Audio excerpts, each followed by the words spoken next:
All the second stage tanks now pressurized. Astronauts report it feels good. T-minus 15 seconds. Guidance is internal. 12, 11, 10, 9. Ignition sequence start. 6, 5, 4, 3, 2, 1.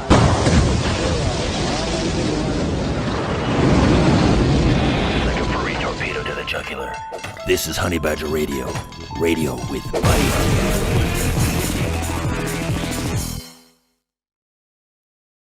Most of the anti-feminist women I know who discuss politics have heard it. Feminists got you your voting rights, so you owe us your loyalty forever. The problem is, they actually didn't, and we don't.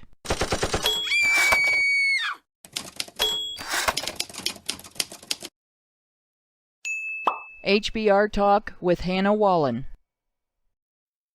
Prior to the suffragettes' agitation in the UK, there existed a universal suffrage movement making slow progress over time, because a limited set of both sexes could vote, but neither sex had universal voting rights. A similar movement evolved in the areas colonized by the British Empire. Attitudes within these movements evolved as society evolved, resulting in repeated calls to widen the spectrum of people who had the franchise. The suffragettes waded into this environment interested only in women's voting rights after the most recent UK law at the time to reduce economic standards for the franchise used the word men, thereby excluding the upper-class women who were, to that point, accustomed to having those rights. That's correct. Women had voting rights prior to the suffragette movement in Britain. They were just limited to women who met the same economic standards men had to meet in order to have the right to vote. Their response was a massive, violent temper tantrum that included bombing churches, random bombing of publicly used mailboxes, throwing rocks through windows of private businesses, public disruptions, and plotting to kill members of parliament. They exploited lower-income and minority women's interests with no intention of actually seeing the franchise extended to them. The U.S. suffragettes were less overtly violent, but not less racist or classist. They opposed the 15th Amendment because they could not stomach the idea of black men getting voting rights before white women. This, despite the fact that part of the reason for the 15th Amendment was that many emancipated slaves took up arms and fought in the Civil War. Susan B. Anthony openly claimed white women had it rougher in life than black men did. According to Elizabeth Cady Stanton, "What will we and our daughters suffer if these degraded black men are allowed to have the rights that would make them even worse than our Saxon fathers?" Man-hating and racist, but feminism was always about equality, right? Then there was Anna Howard Shaw, president of the National Woman Suffrage Association, who opposed the 15th Amendment by claiming it would make black men, quote, political superiors of white women. If that's not openly racist enough for you, Mississippi State Senator Belle Kearney flat out said that the enfranchisement of women would ensure immediate and durable white supremacy. How's that dictionary definition working out for you, feminists? Frances Willard, founder of the National Council of Women, compared black people to locusts. Rebecca Ann Latimer Felton, first woman to serve in the Senate, called black men ravening beasts and responded to the possibility of black suffrage predating women's by advocating lynching. Suffragette terrorism and racism seem to have done little more than set back their efforts by convincing the same public and those same lawmakers during the same time that women were not rational enough to be trusted with voting rights, delaying reform rather than achieving it. At best, feminists have taken credit for something otherwise inevitable that they hindered. Rather than a struggle to free women from a system of gendered oppression, their actions were nothing but another example of feminism's gendered approach to genderless issues. Suffragists, on the other hand, used public speaking, handing out leaflets, and talking to people directly to build public support for universal suffrage, with the goal of influencing lawmakers through that public support. They had quite a bit to advocate. When the suffragettes began agitating, about 1 in 4 British men could vote. Meanwhile, there are examples of women voting before the women's suffrage movement. To do so, they had to meet the same qualifications men had to meet, save for one. They couldn't be drafted to fight in wartime. Of course, feminists also fail when it comes to understanding the relationship between men's voting rights and wartime drafting. And that partly explains why so many of them are unaware that suffrage history in the U.S. is not as feminists portray it. As in the U.K., U.S. suffragettes began agitating supposedly for voting rights for all women in an environment in which their male countrymen's voting rights were far from universal. And, as in the UK, U.S. suffragettes really didn't mean all women. U.S. suffrage history shows that. For instance, in 1876, the Supreme Court ruled that Native Americans were not even citizens as defined by the 14th Amendment and therefore could not vote. In 1890, they were told they could apply to become naturalized citizens in their own ancestral land. Laws denying citizenship to various Asian immigrants passed in 1882, the Chinese exception, and 1922, Japanese immigrants.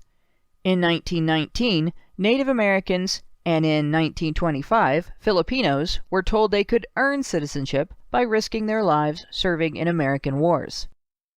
In some areas, local laws, violent intimidation, and arbitrary literacy tests and poll taxes left minorities and the poor subject to the rule of the American government without representation by officials for or against whom they had the right to vote. The same injustice that sparked the Revolutionary War. Asian Americans did not see their voting rights universally recognized until the McCarran-Walter Act of 1952. Native Americans' right to vote was not fully recognized until 1957.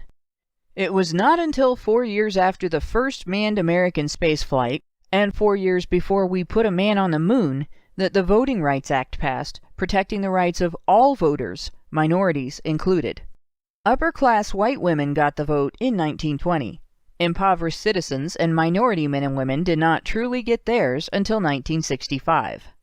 Until July of 1971, when the 26th Amendment became part of the Constitution, that's a year before I was born, U.S. men aged 18 to 20 were ineligible to vote despite being subject to the draft, a stipulation that had earned other men their voting rights decades earlier.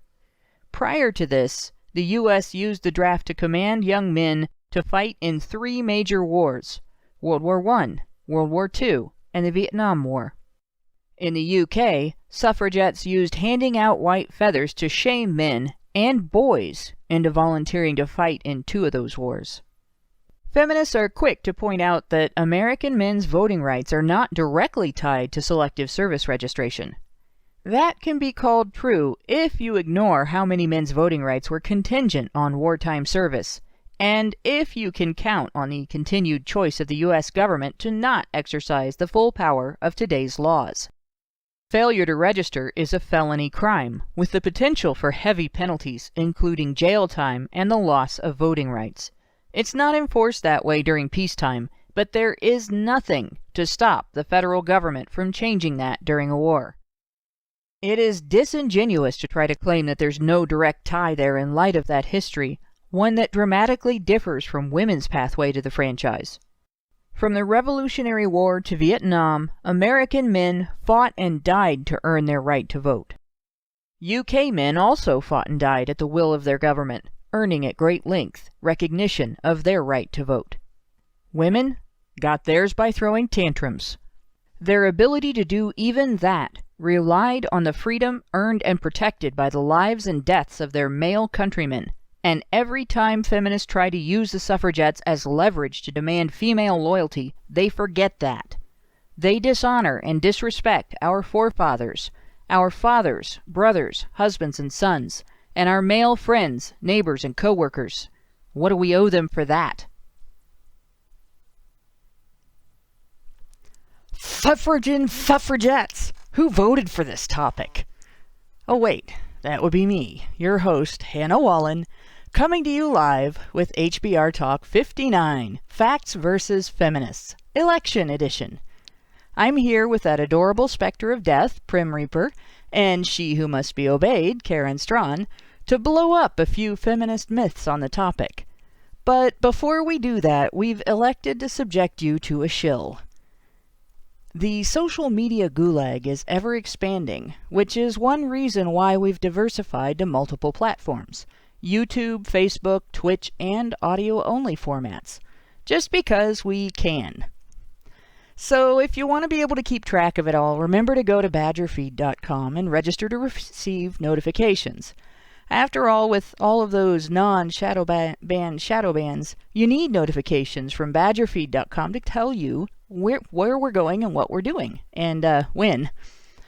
If you're still listening to our live streams on the main Honey Badger channel, radio channel, please, that's old news. For live streams, the Badger Live Streams channel is where to be. It's in the name, you know. So if you guys don't know by now, I don't know if I should keep telling you. And last but not least, don't forget to like and share this and other Honey Badger live streams so they'll be seen by others.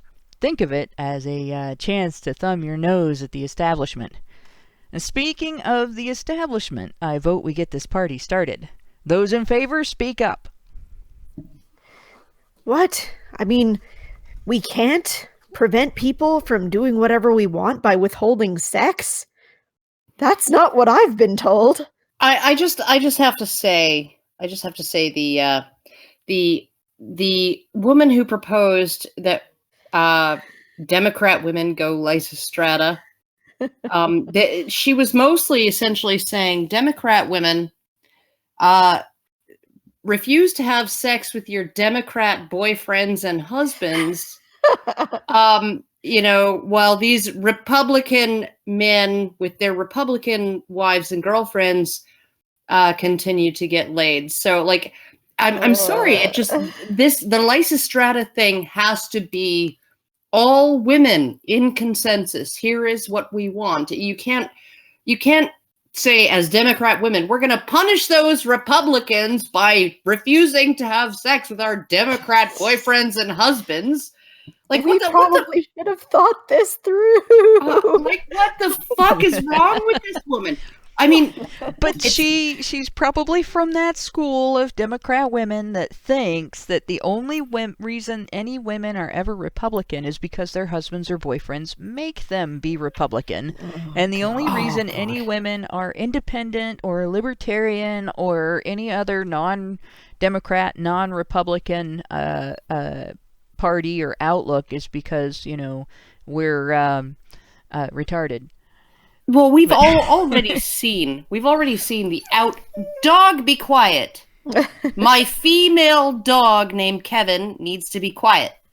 But what we've already seen the outpouring of hostility and recriminations and blame cast on white women voters for the debacle that was supposed to be a blue wave, but there was a guy, the one Democrat on The Five on Fox News said, I was hoping for a blue wave.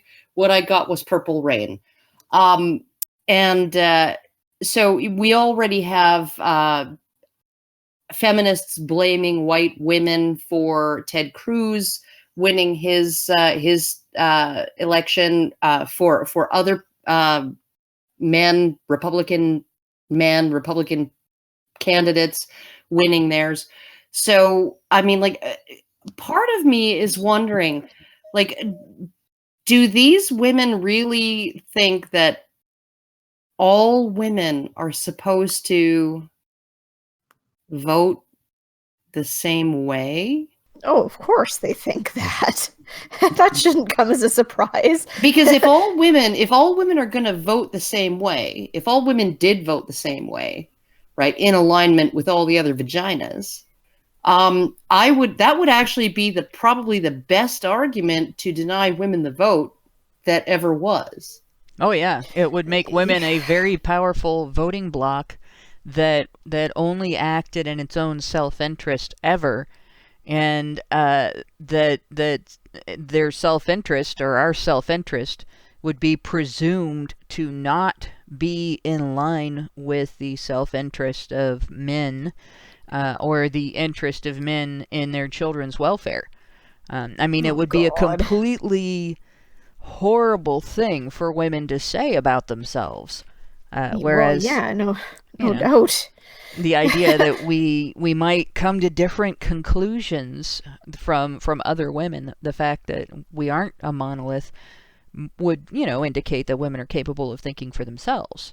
I That don't was the sound of understand, me slapping my face. Yes, I don't understand how they think they can get away with talking as though women are not allowed to think for themselves, and not not expect to be perceived as insulting women with that. Well, I mean, Yeah, look at how they behaved last election, right? They were like, "Oh, well, women have a duty to support other women, and that is why you must therefore vote for Hillary Clinton of all Yeah, there's a goddamn special people." place in hell for women who don't support other women. Oh yes, well, Yeah, who's that? feminists are just Madeleine Albright. filled with duty. Oh God, duty, yeah, duty. Not duty, duty. Oh, of Um, course. yeah, the stuff that comes out of my dog's anuses. But essentially, well, and other individuals' anuses as well. But essentially, like what frustrates me about the entire thing is like they just seem to be unwilling to learn their lesson. And like Alison was asking me, how the hell did we lose? How the hell did not we, but the Republicans lose the House? Because and she's asking this question because let's face it, the reason Trump won was because the left keeps playing the identity politics card and the political correctness card and all of this stuff, calling the American voters racist and sexist and Islamophobic and xenophobic and homophobic and all of these things, and saying they're a bunch of deplorables and all. And who knew you can't win an election by telling your voters, the entire voting base, that they're immoral. Who knew that? I didn't. I had no idea that would be a bad idea, but apparently it is. But they didn't learn their lesson, and they've essentially the entire campaign leading up, at least the one that makes it into the national media or the international media, the entire campaign for everybody during these midterms has been orange man bad, right? And so it's like, it's not, here's what we're offering you, other than I guess maybe Alexandria Ocasio-Cortez, who won in a landslide, but is, I think, certifiably insane. Other than her, nobody was actually offering a platform. They weren't actually offering a bunch of policies and stuff. They were just essentially saying, you should vote for us because Trump is evil. And I'm sorry, but that essentially tells the American public that, okay, well, all those people who don't necessarily think, they might not like Trump, but they don't think he's evil or a Nazi, and that they, or the people who voted for Trump, like it's telling them that you support evil and therefore you're bad, and nobody wants to hear that. And this is what, you're hurting women and you're hurting minorities and you're hurting this, that, and the other if you don't vote for us. And it's starting to wear really thin with the American public, and I'm hoping with the UK and the Canadian public as well. But so what we have is the situation where they really didn't offer anything other than attacking the other person, the other side. And after the Kavanaugh thing, I mean, like the whole Me Too thing, the Kavanaugh thing, when you look at the polls that they took, maybe late last year, right, and asked the American public, if a man in a position of power is accused of having sexually assaulted or some kind of sexual misconduct that occurred, decades ago, should he lose his job now? And the number of people who said no, he shouldn't lose his job now, has increased since then, not decreased, right? I mean, these are like huge, vast excesses. And the American public is getting sick of them, and yet, what do we hear, on the heels, or after the day after the election results come in? We hear feminists berating white women for not staying loyal to my vagina, and voting for Republican candidates. And we hear the dude who was running in against Ted Cruz, essentially saying, you know, it's a bunch of racists who voted for that guy, and we have the guy in Florida saying that, you know, it's a bunch of racists who voted for the other guy, and we have all of these Democrats who just, they will not learn their lesson. Yeah. They will not learn. Beto And O'Rourke the only- actually even- came out and dropped an F-bomb live because he was pissed off at people for not voting for him. Oh Who? my gosh. Beta, well, actually, I'm referring to him as Beta, but Beto O'Rourke, Beto. the fake Yeah, yeah. skateboarding candidate, Yeah, who rode, literally just standing still with his arms out for balance, rode onto stage on his. He didn't even tic-tac. The fucker didn't even tic-tac. I'm a skateboarder. Come on, I could do more than that. And I wasn't a real skateboarder. I was just trying to learn before I hurt myself bad enough that I chickened out of it. Well, what drives me crazy is like Alison saying, well, how did the Republicans lose the House then? And it's because the majority of, like, because urban populations are concentrated in California and New York and places like that, and they have a lot of seats based on population. The Senate is supposed to be the thing that prevents mob rule from prevailing, right? So you have the lower house, right, that is based on population, right? The number of seats in California is 53 versus 2 in Idaho or something like that, right? So, I mean, it's based on population. Then you have the Senate that's supposed to provide a check on mob rule, on the ability of 1 or 2 states like California or New York dictating what happens in the entire rest of the country just because they have the most people, right? And that's an extremely wise way of doing things, because what do people in Los Angeles or New York City know about operating a farm in Iowa? They don't. They don't know anything about it, right? So of course you have that balance, that check there to balance out the power of the tyranny of the majority, right? And prevent less populated densely populated states from being exploited by the more densely populated ones. That's beautiful. But now we have what do we have? We have people saying, Joy Behar and others saying we should get rid of the Senate or revamp the Senate to make it more populist, even though apparently Trump is a populist and everybody hates him. But they want to make it more responsive to the popular vote.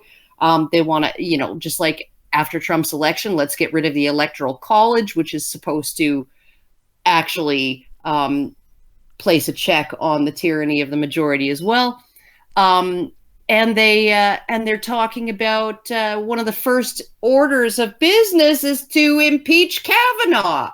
Yes. Right? Like, so we're not gonna fix Obamacare. We're not gonna get that back in the works. We're not going to oppose the wall.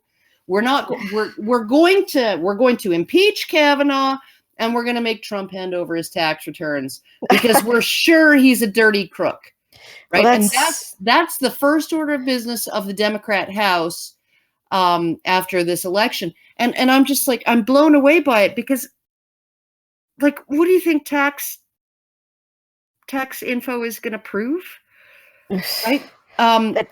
It's just going to prove that he's more of a Nazi, obviously. It's going to prove that he has, that he doesn't do his own taxes, that he hires somebody who's quite clever and well-informed of the tax laws to do his own taxes. That person does what my H&R Block person does, which is try and get me every single deduction possible and ensure that I pay the smallest amount of tax possible and make sure I get put in as many deductibles, file as many deductibles as I can, which I usually don't because I'm lazy, but I should.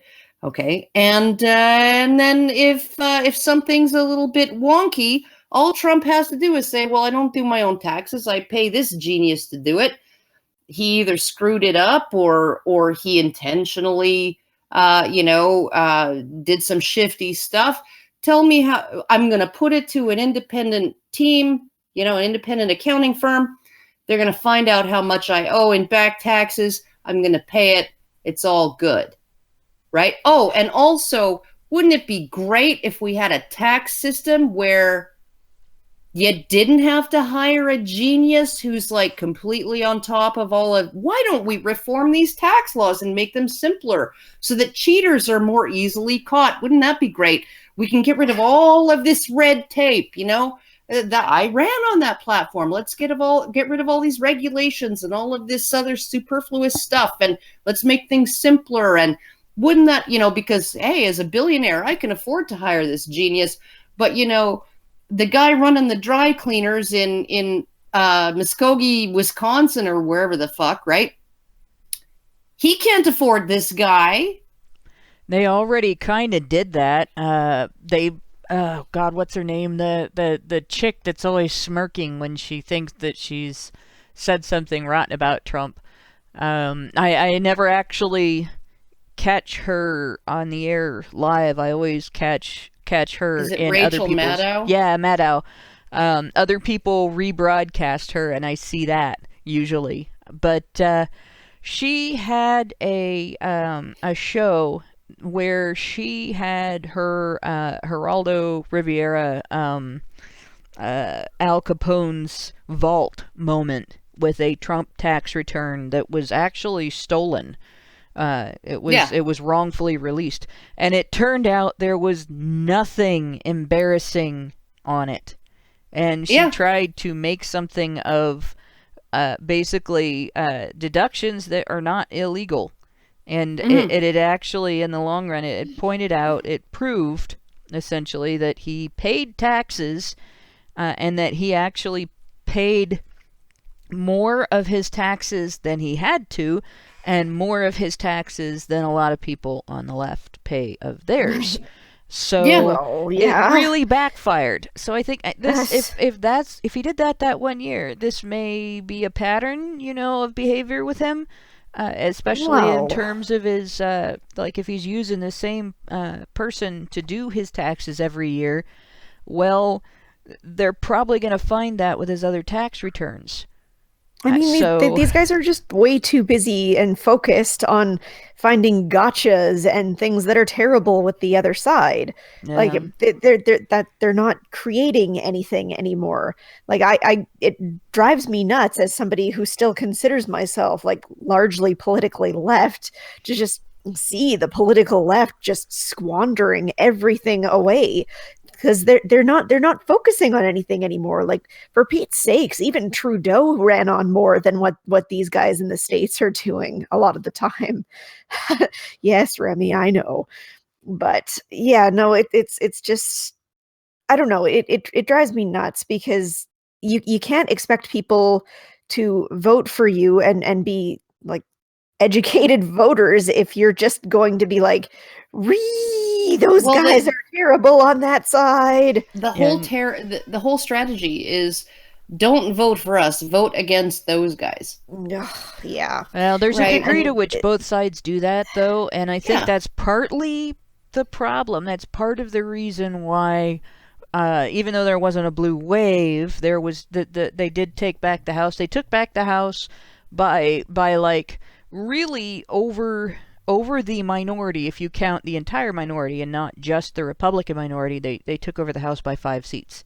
They have a 5-seat majority, if I understand it correctly. So no, part of the problem is the Republicans really kind of whiffed in terms of putting their foot down and strengthening their platforms and strengthening their message and so on.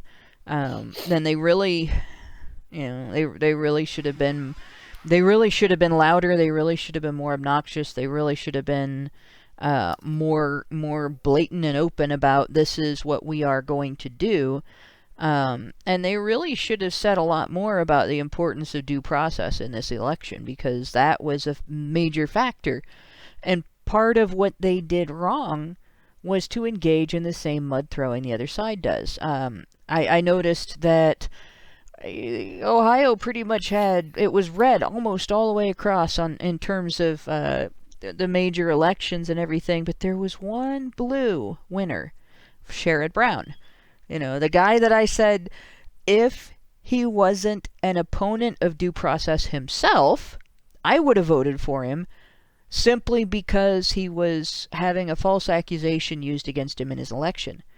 And, if I felt that way about it, I'm sure I'm not the only one, and I'm sure that there are due process advocates who did not pay attention to his voting history, did not know about his promotion of the Campus Save Act, but did know about the false accusation, who voted for him, and who were disgusted with the mudflinging, and who didn't listen to any other message besides the fact that he was targeted with mudslinging, and like I said, in particular, false accusation.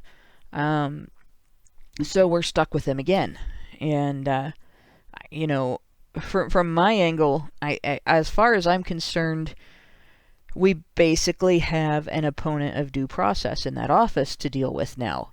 Well, maybe he's not going to be such an opponent of due process after his own experience and Brett Kavanaugh. The problem is that his experience was decades ago, during his divorce, and it was just brought up again in this election.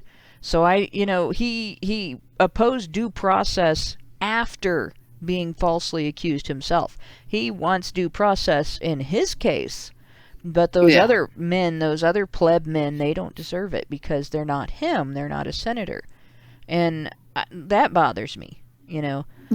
It just that this is one of the reasons why we have this situation. But another reason why we have this situation is that we do have a lot of women who engage in the vagina vote. We have in certain areas. There are women who voted for candidates because they are the pro-woman party, and apparently the Republicans are the anti-woman party because Trump, right? We have women who voted on issues like, I want free birth control, I want free abortions, things like that. Seemed like half of the things that they were voting on was just give me my abortions, yo. Yeah, and it's essentially women asking for handouts. Now, as far as women's suffrage is concerned, my vote's important to me. My vote's important to me because I like having some control over my life and what people can tell me to do and so on, right? But the fact is, if I didn't have my vote, I wouldn't lose my political power because I'm female and because we live in a very, very gynocentric society. And I have a better opportunity to go to a representative and convince a representative that something should be done or something should not be done on the basis of how it hurts or harms women. And men don't have that as easily to where they could say, well, this will hurt or harm our sex, people of our sex. They would have to have women's agreement and go in and argue this will hurt or harm women and families. And that is a political power that is unique to women. And it is one that outweighs the vote. So you could take away women's suffrage, and women's political power and women's social power would not be reduced significantly at all. It shouldn't even be about like giving women the right to vote or taking away the right to vote, because it's not really about men or women, in my opinion. It's about educated people versus uneducated people, or people who are voting because of an ideology, or people who are voting because of what's between your legs. Like, I can't fathom doing something so stupid. Like the amount of people who are saying, oh, I hope Hillary Clinton wins just because she's got a vagina was embarrassing. And the fact that they ran her over, like, I mean, Bernie Sanders, like, say what you will about him. I know that a lot of people are not fans of him for a lot of reasons, but he was sure as shit a better candidate than Hillary Clinton was. But, like, it's just uneducated, stupid people voting for stupid reasons, if you ask me. Not to sound like a total elitist, but, like, geez, like, people voting, okay, yeah, I want to vote for this person because she's a woman. It's like, I want to buy this car because it's red.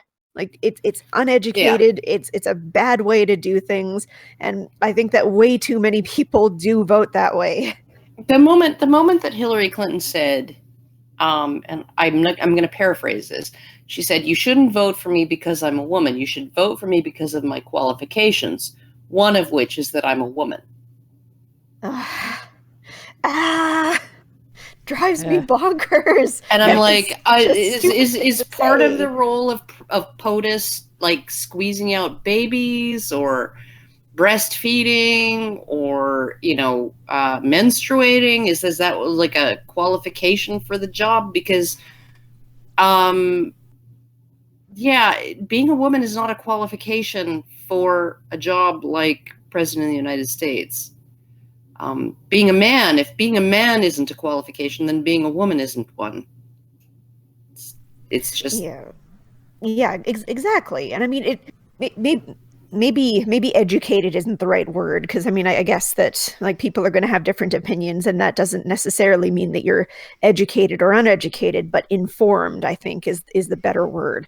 You know, aware of the issues, aware of what's really going on in the world, of what needs to be talked about. Exactly. Like, having reasons for your opinions that you can argue and reasonably debate with somebody else, not just orange man bad or my vagina or something like that.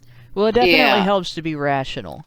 Yes. And honestly, the way feminists claim women got voting rights, if it were true, would have actually been a demonstration that women shouldn't be voting, and it would be a demonstration that women shouldn't hold political office. Because if you look back at what the suffragettes did specifically, like, you had women throwing rocks through store windows, you had women chasing people down on the street, you had women rioting, you had women blocking traffic.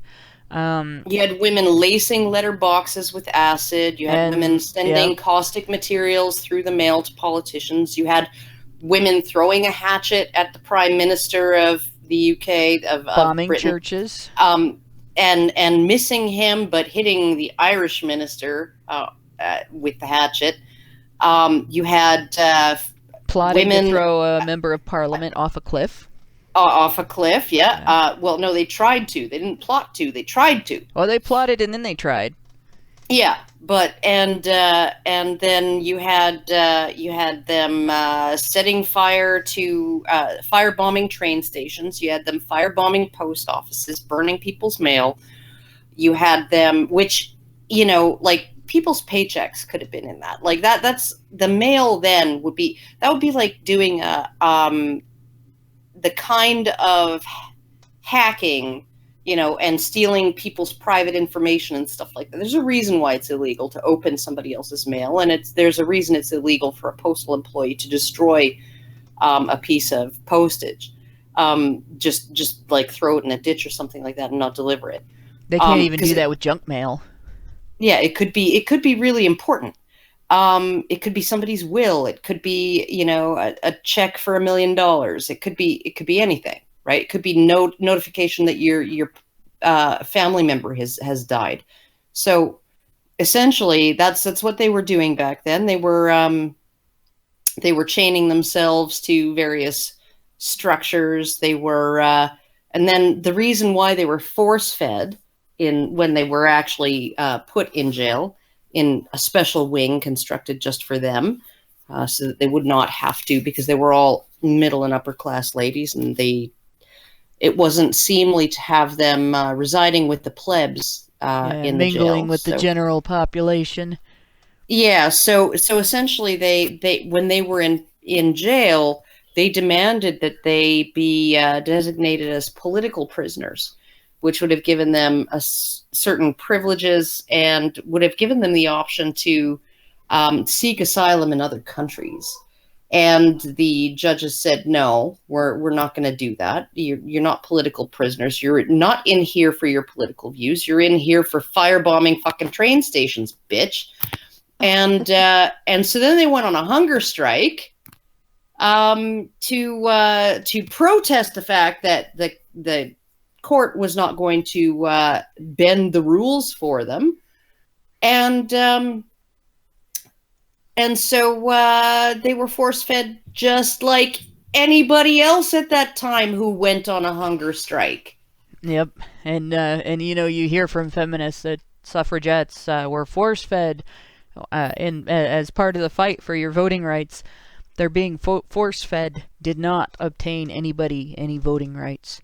Yeah, their being force-fed was just because they were throwing a tantrum in jail over not being let off the hook for their terrorist acts. Exactly. And the fact is, voting rights were expanding at that time anyway. And they had been expanding for quite some time. This was something that had been going on for about a century, a little more than a century. There were 1832, I think, was the first Chartist petition. Yeah, and there were expansions upon expansions. It was just a little bit at a time. This particular standard, and then that particular standard would be, we don't have to have that standard met anymore. We'll extend voting rights to this group of people, and then to this group of people, and then to all homeowners, and so on. One of the most interesting things too was that when they actually they relaxed voting rights in, I think it was in the 1860s, to essentially they lowered the amount of property you had to own to include more property owners.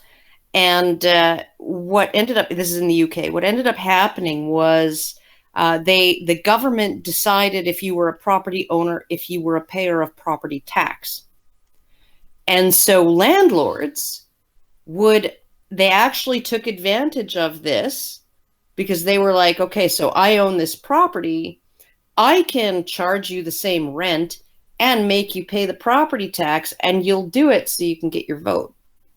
You know, one thing that bothers me about what the suffragettes did, and I don't know, maybe I'm alone in this. I somehow don't think that I am, but the people will promote, like feminists will promote what the suffragettes did as this big amazing thing for women's rights. And you know, I just see it as, if they were doing all of these terrible things, like bombing things and all of that sort of thing, like, do you expect me to be impressed? Like, if I had to choose between my vote and somebody possibly getting hurt, I would probably give it up if I'm being honest, just because it's like it's not worth it to me for them to do these terrible terrorist acts for just that kind of thing. Yeah, I would prefer to win the right to vote in a different way, like through service would even be better. Even if it's just like community service or something, but like I feel like it should be on an even playing ground to men. That's what real equality would look like. Well, and this is what suffragists did. They didn't just do public service. They also they sort of invented the door-to-door campaign. They canvassed neighborhoods. They handed out leaflets. They gave public talks. They didn't block traffic. They didn't engage in terrorist activities. They basically grassroots campaigned for universal voting rights. And it took a long time to get it to happen. But it did. And when it happened, it didn't happen because the suffragettes were violent. It happened because the suffragists demonstrated to the lawmakers of the time that it was wrong and unfair for citizens to not have those voting rights. Well, there's a huge hidden history of, you know, sort of political shenanigans that most people don't realize about suffrage in the UK, and the Representation of the People Act, right, which brought 5 million men into the franchise, and also brought women over the age of 35 into the franchise. And what that history largely was about, it was about women's objection to, so when they did opinion polling, even publications that were sympathetic to women's suffrage, when they did opinion polling, they found that the majority of women were opposed to women's suffrage, and that, in fact, some of them, according to Hansard, which is the documentation of parliamentary debate and all of that in the UK, one of the MPs said, why should we give women suffrage when, you know, over the course of the last 16 years, suffragettes have been able to accumulate 193,000 signatures in favor of women's suffrage, whereas over the last 18 months,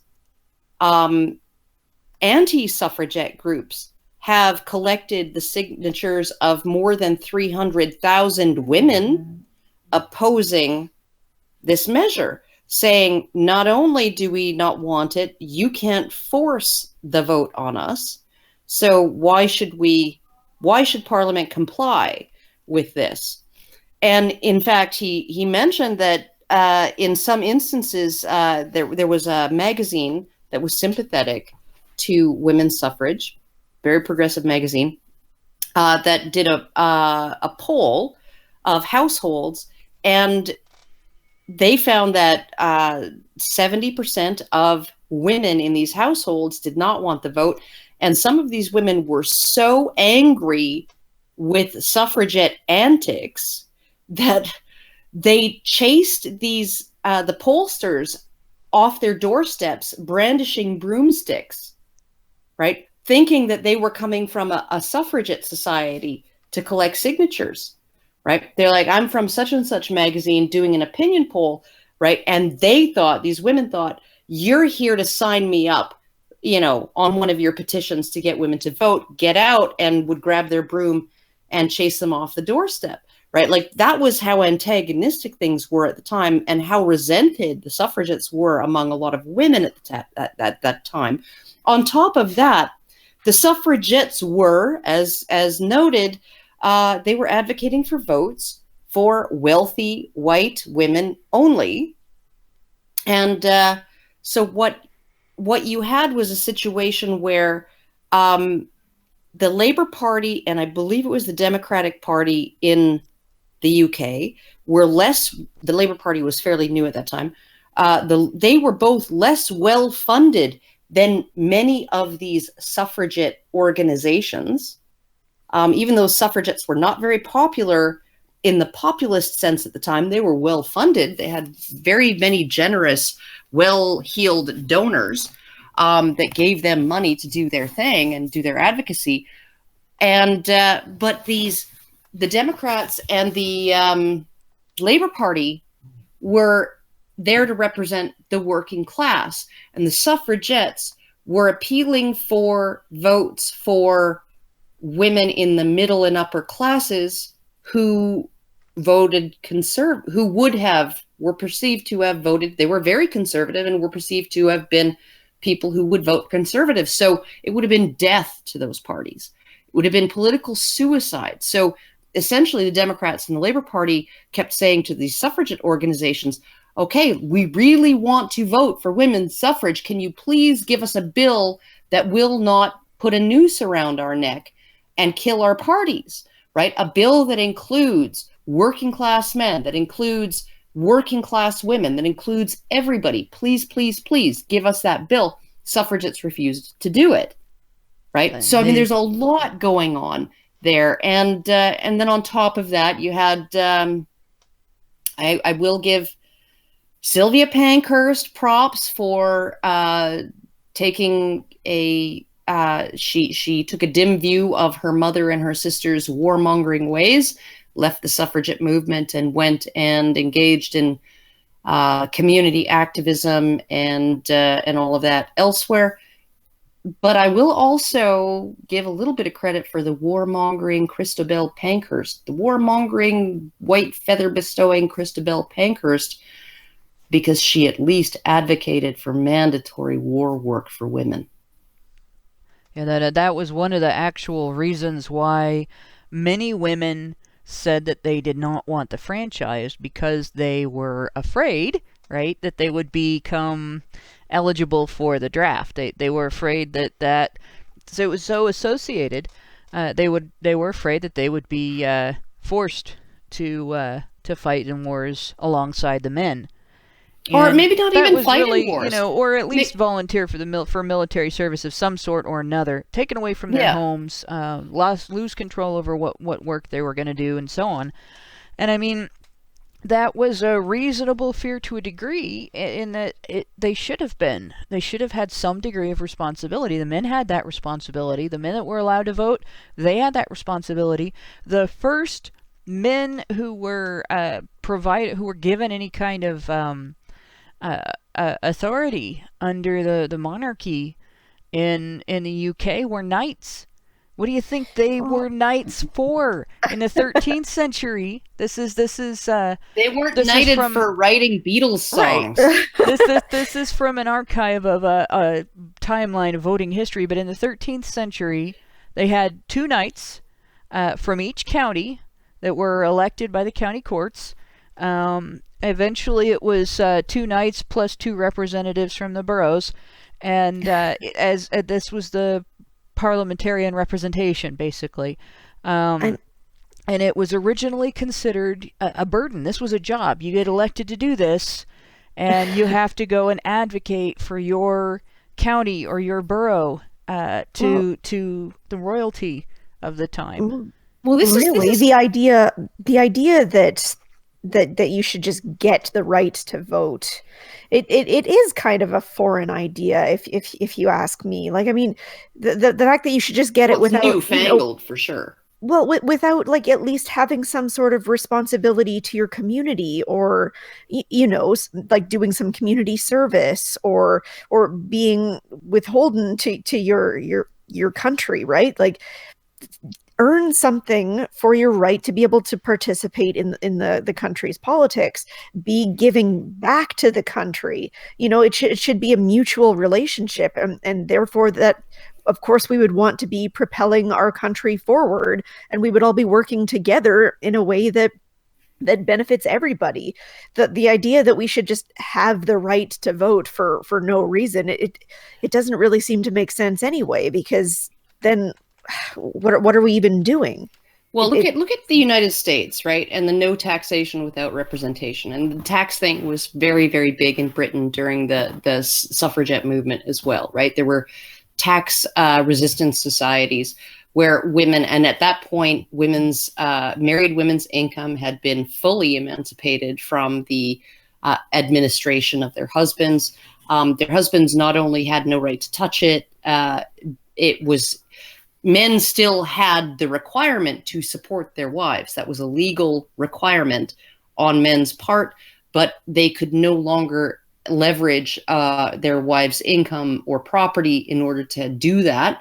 They weren't allowed to touch it. And not only were they not allowed to touch it, they weren't even allowed to demand documentation of it, because a married woman at that time, after 1885, I think, or something like that, she held her income and her property as if she was unmarried, and was still entitled to all of the benefits of her husband's legal responsibility to support her.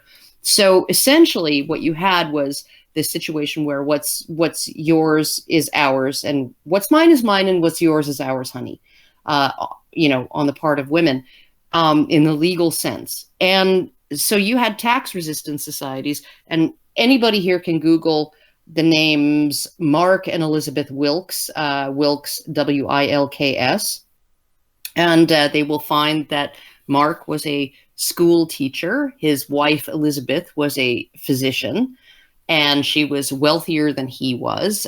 He was burdened with the entire job of supporting the household and keeping her in clothes and food and everything that her status would demand.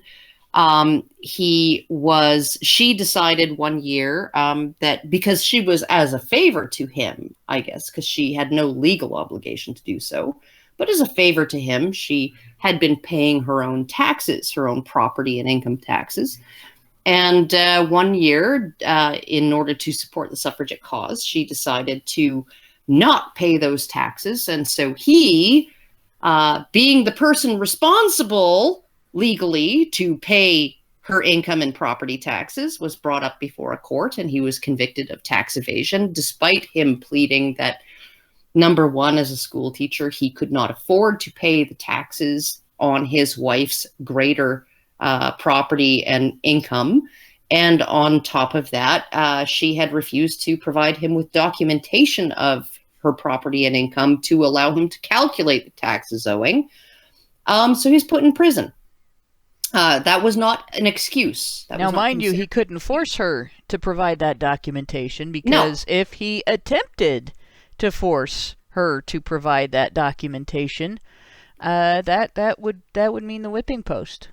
Yeah, that would be domestic violence. That would be domestic abuse, and he would have been punished for that. So he said, he pled to the court, right? I can't afford it, number one, and number two, even if I could afford it, she won't actually give me the information I need to calculate how much I owe. And the court had no mercy on that, right? They put him in prison, and then she went on a speaking tour, or like a media tour, what would be the equivalent of going on, The View and The Talk and, Inside Edition and MSNBC and all of these, just that back then you had to travel or go on the radio, which also meant traveling. Yeah, but she went on one of those tours, and she actually essentially suggested to other suffragette women, which she admitted were almost entirely women of property, to follow suit, and that their husbands could be expected to go uncomplaining into prison in the service of a greater good.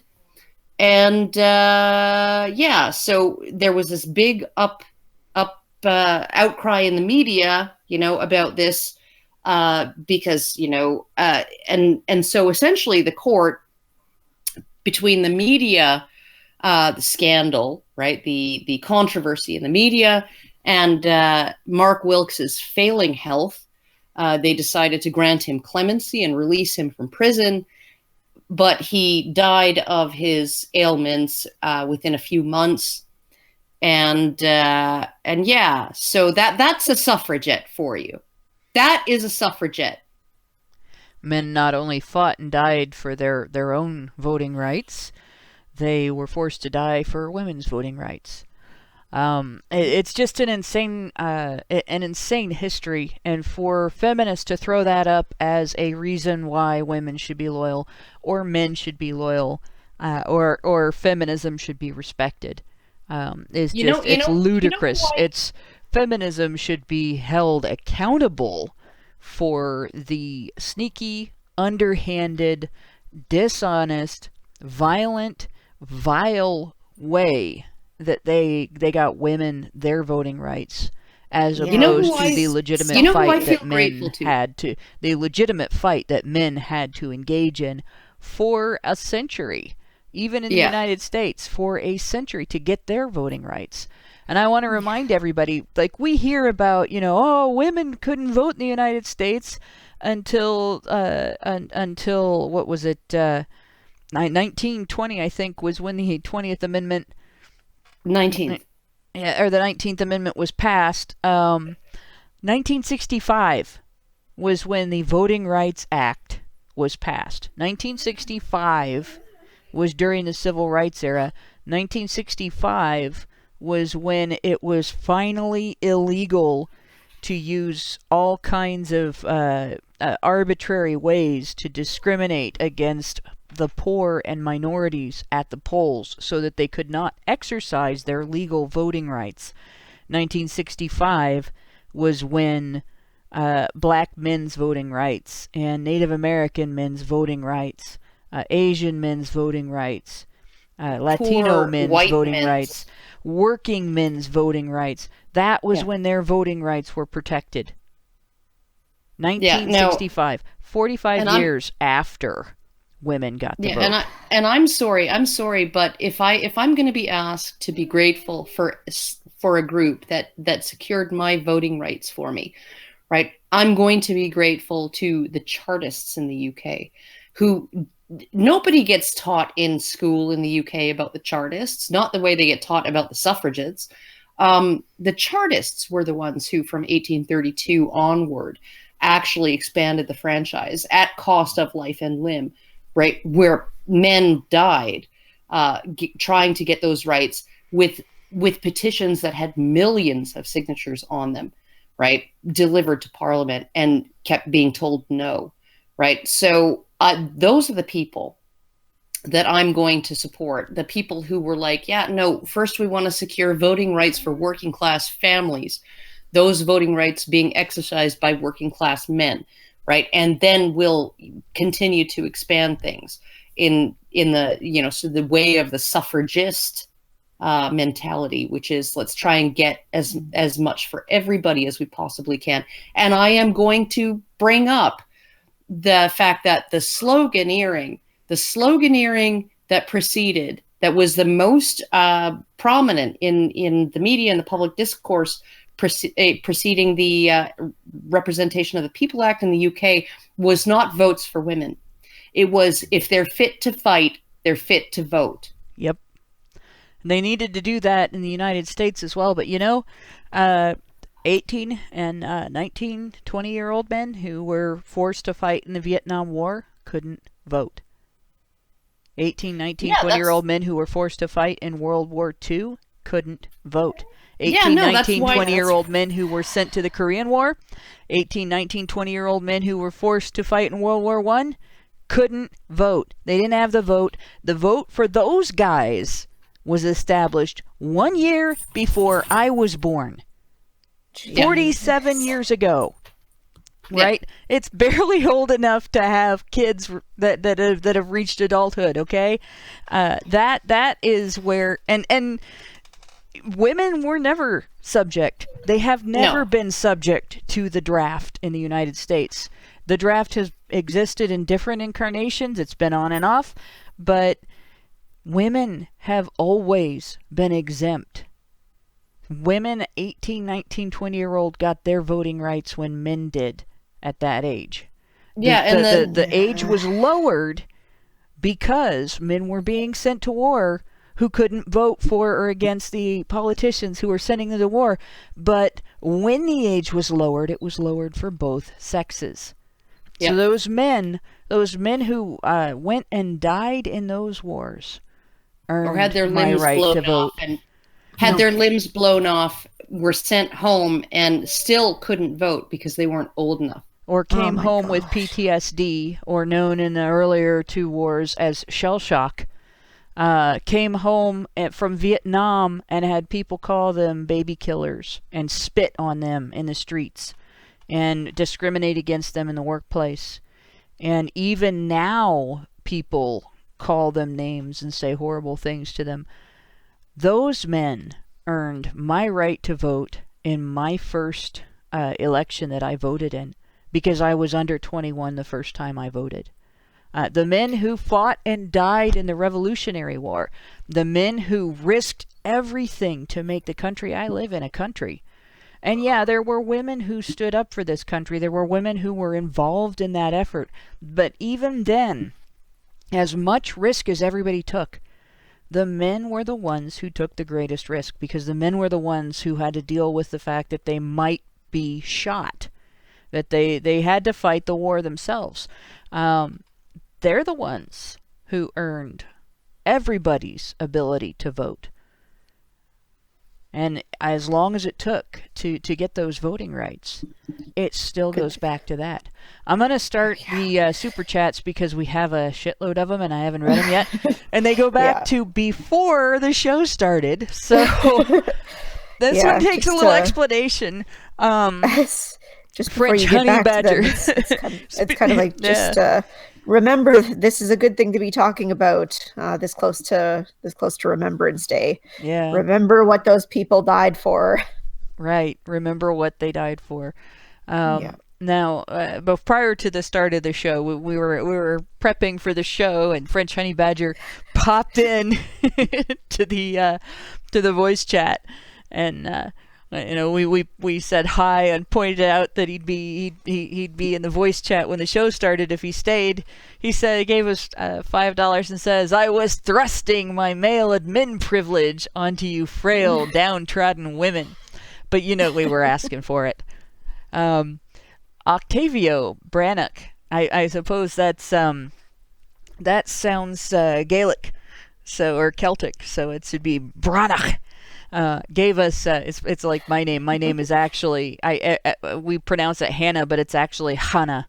At least that's what I've been told. Gave us I think 5 R's, but I don't know if it's ruples or something else. Democracy is a mistake. All hail Astolfo, the trap god king, my only leader. Yes, but is he gay? Then he gave us another 2 R's and said, "Thank God for porn. If God makes porn, I want to see what that looks like." Albert Nada gave us $5 Canadian and says, "Thanks for trying, Karen. I guess Stephen Crowder isn't interested in my North Country findings. What did you think of what I uncovered?" Oh, well, I think what you uncovered was extremely interesting and kind of it doesn't really make the ladies involved look very good. It's just another demonstration of how women are equally capable of sexual harassment and sexually humiliating the men around them, and making men feel uncomfortable and all of that, and crossing boundaries and stuff like that. So, I'm kind of a little bit annoyed that he didn't respond, but then again, people at that level don't always answer my emails, so, Why is it that anytime anything comes up to do with politics, crime and punishment, public life in general, the women involved have a habit of making women look bad? It's embarrassing. It is. Yeah. Valeria, I don't know if that's Daneva or Daneva, gave us, that would be £2, and says, "Don't wives barely have sex with their men anyway?" I guess that depends on the wife and the man and the situation. Really not the case for me. No. Well, I mean, I've heard that like married people actually wind up having more sex on average. So if you're married to a wife that is doing that kind of thing, well, maybe you're just unlucky. Getting married shouldn't kill your sex life. There are things that can make it hard to have a sex life for a while. Like you have a newborn child, it becomes difficult. Your kid gets old enough to climb out of the crib and come into your room when you weren't expecting it. That can make things awkward. That can make things really awkward, actually. But and then of course, you get a nice break after your kid gets old enough to learn not to just come wandering into your room, but to knock first. Then you get a break from having your sex life interrupted, and then if you work opposite shifts, that can be a problem. If you have health problems, that can be a problem. Back injuries can temporarily make sex impossible until they get better, and so on. So I mean, there's things that happen that screw it up. But if you go your whole marriage and you're not having sex, you're not doing marriage right. If your wife Dave Foley's you, According to Dave Foley, who was, he's a very prominent sort of celebrity from Canada. He was the lead in the show News Radio. But he said his wife, after they got married, they had sex exactly as many times as they had kids. Oh my God. Pretty much. And, so she was just absolutely, not interested and refused every single time until she decided she wanted to have another kid. I really feel like we'd be able to start a whole school. Yeah, then she yeah. No, I'd be if I were to go by like one sex equals one baby, I would have populated the earth by now. My gosh. Yeah.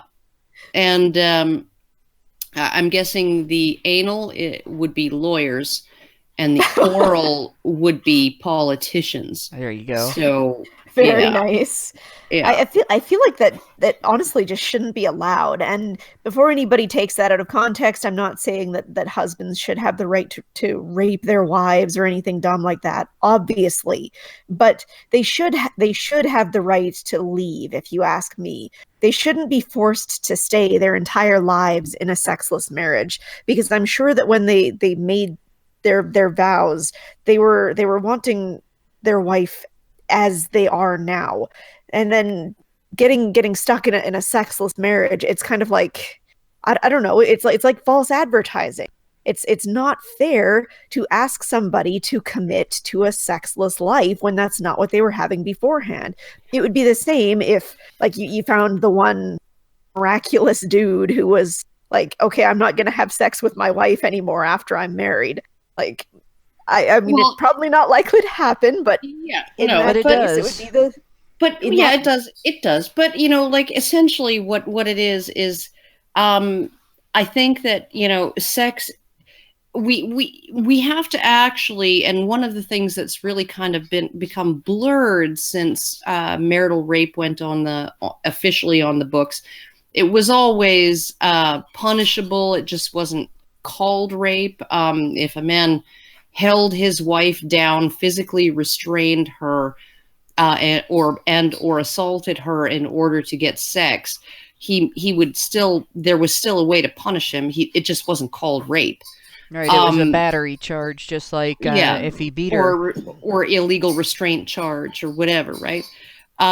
So essentially, but once marital rape became a thing, it became assumed under the law that sex is not an expectation within marriage, and so but only from one side. It's still only for women. Feminists fought long and hard to get marital rape on the books as something that husbands do to wives, not as something that either spouse can do to the other. And there was a reason for that. I mean, women have as much of a habit of demanding sex when the guy is not interested or in the mood or whatever, and guilt tripping or using coercive pressure or even physical force, blackmail. But even physical force to get what they want.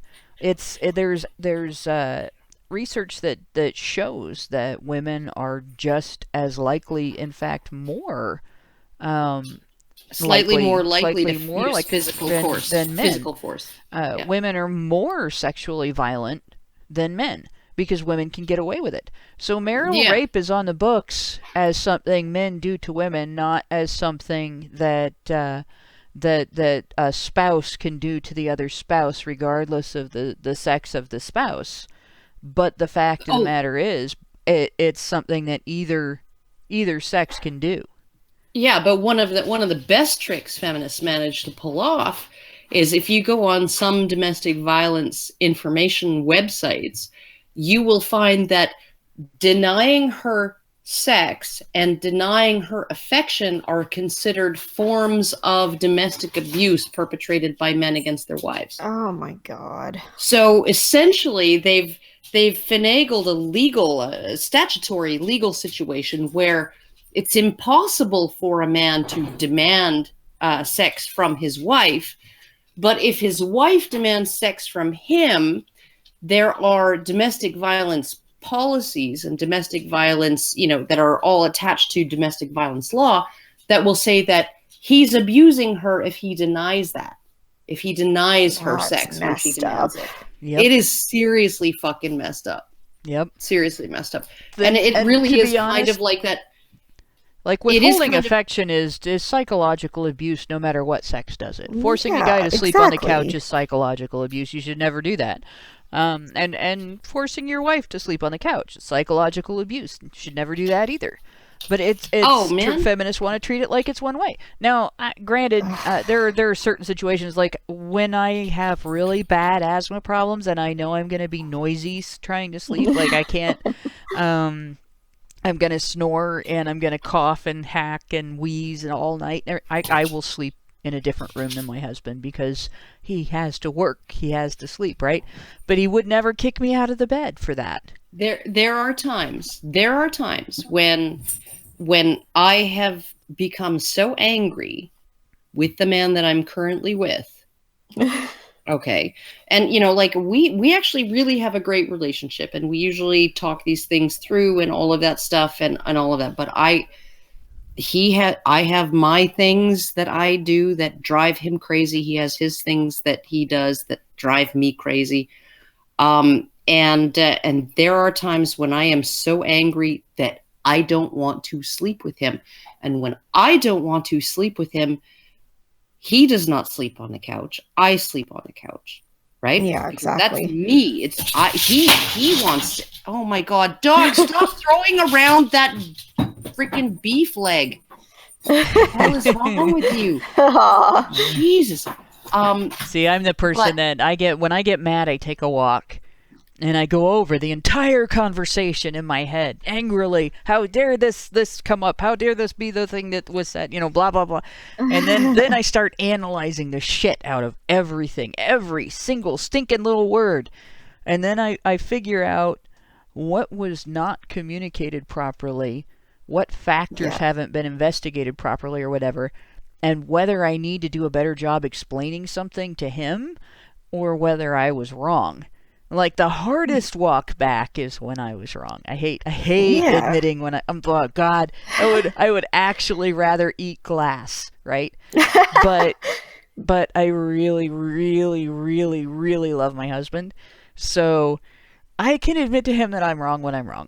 It's apologizing is really important to keeping a healthy relationship. Yeah, and I'm apologizing once. Well, yeah, you apologize for one thing, right? But you don't apologize for the same thing over and over again. No. Yeah, you screwed up. You come clean. You apologize once, then it's done. Okay, and you don't use it as a bargaining chip every 5 years. Although I will admit I have yelled at him for being right. Why do you always have to be right? That drives me nuts. Why do you have to be smarter than me? I've never yelled at my man for that. Not in all seriousness. Just I am so frustrated that I didn't get it until you explained it this way, or you predicted this and I didn't. Why do you always have to be right? This, and it's not true. He's not always right, but it feels like it every time he is. Well, mine just has habits that drive me crazy. I was actually just describing one of them to Alison today. He'll be in the office, I'll be in the living room, I'll be watching a news report or writing something or whatever, and he calls, Karen, and I say, what? And then there's nothing, and I wait sometimes over a minute. I wait, and I'll repeat, what, and then he doesn't answer. So then I unpause the video, and it's like he has this sixth sense. And he's like, she's just unpaused her video. I'm going to yell Karen again.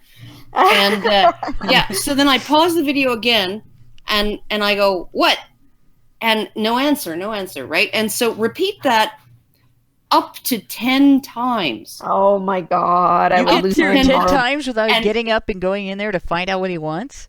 No, if I have to get up, it's going to be to beat him to death, okay? So So he should be happy that I don't feel the need to get up and see what he wants. Okay, and then finally it's Karen, and I'm like, what? And he says, can you come help me find? Oh, no, never mind. It's in my pocket. Oh, geez. Aw. No, see, I'm the one who can't find things in this house, and it's because I am a slob. I will no, I'm not going to show you guys a picture of my desk. It's embarrassing. But yeah, I'm a slob. Don't. And in fact, I think it was during the last a couple of after shows ago, I had a spider on my laptop. I've had my laptop open. I actually take it back and forth with me to work, but the spider had made a home in the crack where it closes, in this one little spot. And I was just fawning over how cute it is, but the reality is I haven't dusted or cleaned over here in so long that a spider made a web on my computer. So I'm a slob, and I've talked about that before. So I'm always looking for my there it is. Oh, there it is. I can't find my. Oh, there it is. I've tried that with my $1 million 1,000 times and it hasn't worked. But I'm a slob too, but I generally know where things are. Yeah, I always say I do. Mine is like, Karen, where's my... Karen, do you know where my jacket is? And I'm like, when did I wear your jacket? Yeah. And then he's like, but help me find it. And then I get up and I find it immediately because somehow I know where he leaves his things. The sort of the usual suspects in terms of where he leaves his things. Sometimes for some reason, I know that better than he does. So, yeah. I generally, though, like I said, I'm the annoying person who can't find anything because I'm I'm a slob. I will fully admit that. I'm a clean slob, but I'm a slob. And like my office and my kitchen look nothing alike. My office is actually a corner in the living room right now, so it's my office. It's a walled off corner. It's walled off with a desk and a couple of chairs. Nice. That don't have any other place that we can put them because the apartment's small. But my kitchen is clean because we eat the food from in there, and I'm a little bit of a germaphobe, just a little, not a lot. So yeah, I drive him nuts with that. I guess we have our roles reversed, but it's been legally established in a courtroom within the state of Ohio that my husband is a lesbian. So I guess that makes me the butch. But in any case, we will go on with the next. We have this all came from Don't Wives Barely Have Sex with Their Men Anyway. I know, right? Well, if you spell it a different way, it's true. And Le French says it's my office. There are many of them like it. God, I hope not. But this one's mine. So Cyberberserk gave us sex. He gave us 50 sex and said, "The pimp hand of feminism strikes again." I feel like somehow that's BDSM. No, it's essentially Jamel, whoever the fuck her name is, berating white women for voting Republican. Yes, but you horrible, traitorous vagina havers! How could you have done this to the rest of us vagina havers? Yes, but we got sex and then we got slapped by the pimp hand. Yeah, well, sometimes being slapped by the pimp hand kind of turns you on. There you go. Anyhow, it just depends on where the button is and how hard you hit it. Yeah, especially exactly. when it happens in the presence of sex. There you go. But yeah. Mr. Roboto gave us $5 and said, "The problem is all females are not the same. They're different, just like their male counterpart. Also, culture, upbringing, class, etc." Yeah, feminists have a terrible problem with that. They just do not. The feminism is not allowed to be a monolith, but women have to be a monolith. But feminism is about women, but feminism is not a monolith, but women are a monolith. But what I find interesting too is that even if you break it down to class and socioeconomic status and education level and all of that stuff, and even intelligence, right? IQ, or general intelligence, right? G.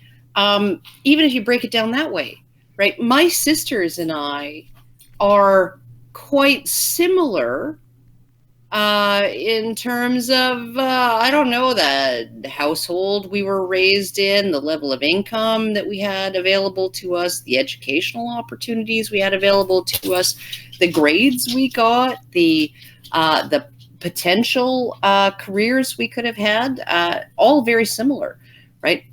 And yet one of us is like super lefty, loved Bernie Sanders. The other two of us, and we're arguably the two who are the most different. The one who went and became an MD and then went into the military and lived a life of structure and discipline and raises her kids. She calls my children feral. You know, like she literally describes my children as feral because I just don't supervise them to the degree that she did. And I never have supervised my kids to the degree that she did. Right. We are very similar.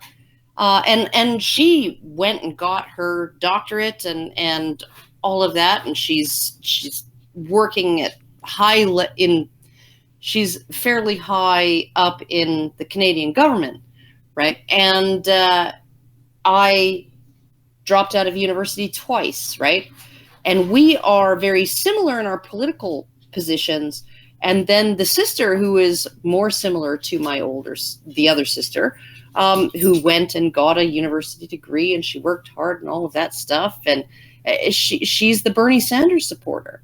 Right, she's the one who's like, yeah, education should be free, everything should be free, like prescriptions should be free, dental care should be free. Free, it's everything not free. Should be Nothing free. Is free. Nothing is ever free. The government doesn't give people things for free. There is no free. They confiscate money from one group of people and use it to pay for things for another group of people. That's not free. If you want free dental work for your kids, buy a gun. Go to the dentist's office and then order them to work on your kids' teeth. That's the only way you can get free dental work. Otherwise, somebody's paying for it. Yeah, 'cause it's still not free because if you do that, you'll get arrested. You pay for it with it's stolen. But people don't recognize that. I had that discussion with somebody today about, or maybe it was yesterday. I've been up since 4 a.m., so I don't know. Free education. There is no such thing as free education because nobody teaches for free. Nobody does a service for free. Nobody performs labor for free. It's a very rare thing. Once in a while you get volunteers that'll do things to help people out, but it's not a common thing. And if you would expect it all the time, then you would be asking people to starve. And the idea that because the money for a service or goods gets funneled through the government makes it free. The idea that funneling the money for something through the government makes it free is bullshit. Do you guys just have a remember middleman in between your hand and the pockets of the person that you're using the government to pay for it?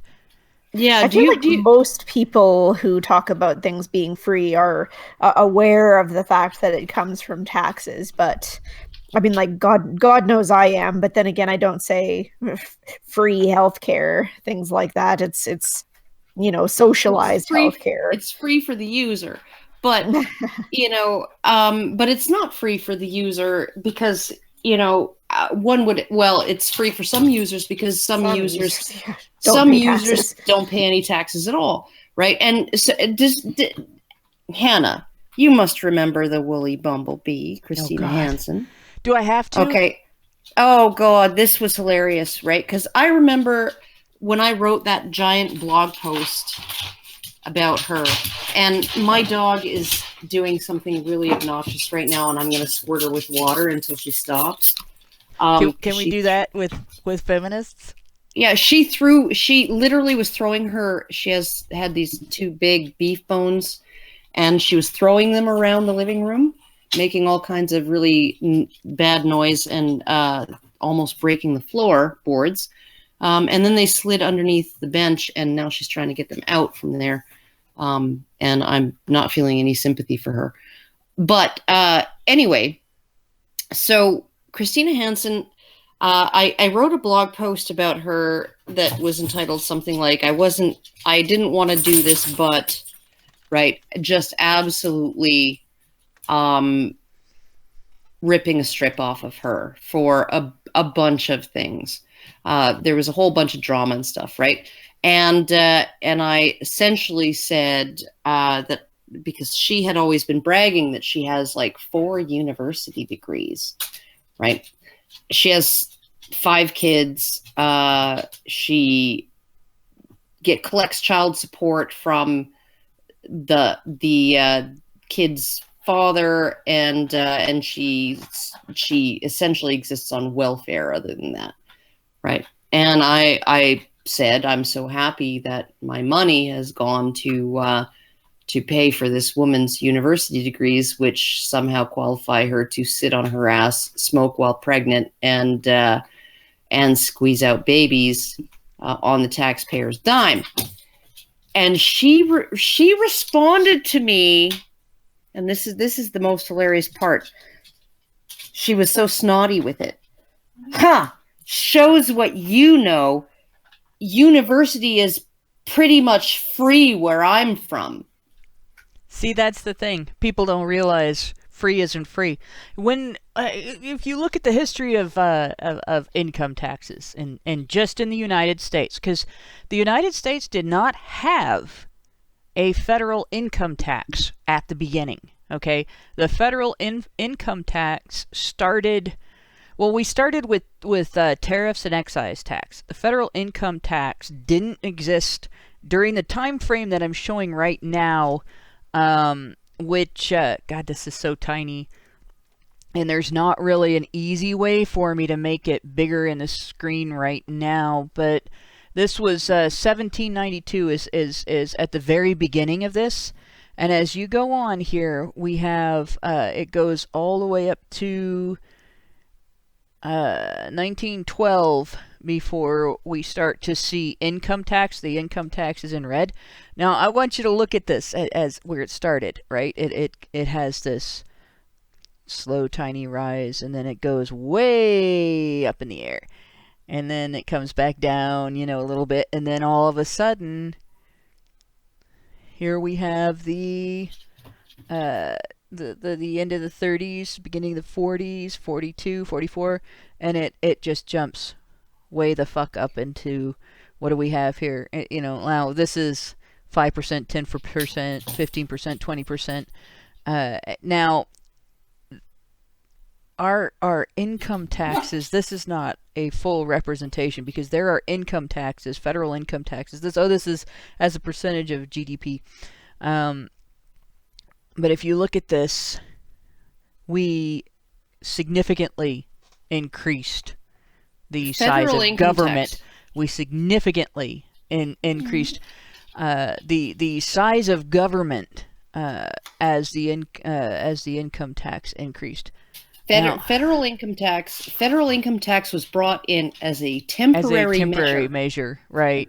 To fund World War I. Well, no. There was the Civil War. There was income tax at that time as well. Oh, okay. Well, it was brought in as a temporary measure in Canada to fund World War I, and then it just became permanent because after World War I, I'm going to say it. Women got the vote, and they decided that they were going to get the federal government involved in a lot of things that the federal government hadn't previously been involved in. And so before the federal government, I was going to say before ours, it was there's an amendment that allowed for a permanent federal income tax. For us, it was a temporary measure for the American Civil War. But go on. Well, essentially, and then when my dad when he first immigrated to Canada, and he immigrated from Denmark, and the reason he actually left Denmark and came to Canada was because, please pardon while I squirt my dog, was because there's a coyote outside and she really wants out. was because he owed income tax to the Danish government. He was 20 years old, and he already owed 17,000 krona. This was back in the 1950s, I believe. So in income tax, and he didn't want to pay it. So he came to Canada, and he still has his very first tax return, and it was one side of one page. One side of one page was the tax document that he filed to Revenue Canada. And and one of the things that I think, if Trump is found to have evaded taxes through, shady finagling on the part of his accountant, one of the best ways he can make political hay with that is to say, essentially, when you need essentially an idiot savant tax accountant to even understand the rules, right? And you got to pay them a huge amount of money to do your taxes, and you have no understanding of what they're doing because the tax system is completely incomprehensible to the average person. That benefits people like me who are billionaires. It really doesn't help the middle class. It really doesn't help the working class, and it really doesn't help small business. Why don't we simplify the tax system? Because not only would it make everybody's lives easier, particularly people in the who are not in the top 1 or 10 or 20%, but it would also make it easier to catch cheaters. It would make it easier it would make it cheaper. We would have to pay fewer people at the IRS, right? Because one of the things that was really hilarious, because I pay somebody to do my taxes because of the fact that I don't work a standard job. I have income coming in from other things, right? And so I pay somebody to do the taxes, and I have income coming in from the US. So I pay somebody to do my taxes, and I have to file jointly with my common law husband. And so I pay her to do those. And the last year, he got a tax return of $8,000 or something like that.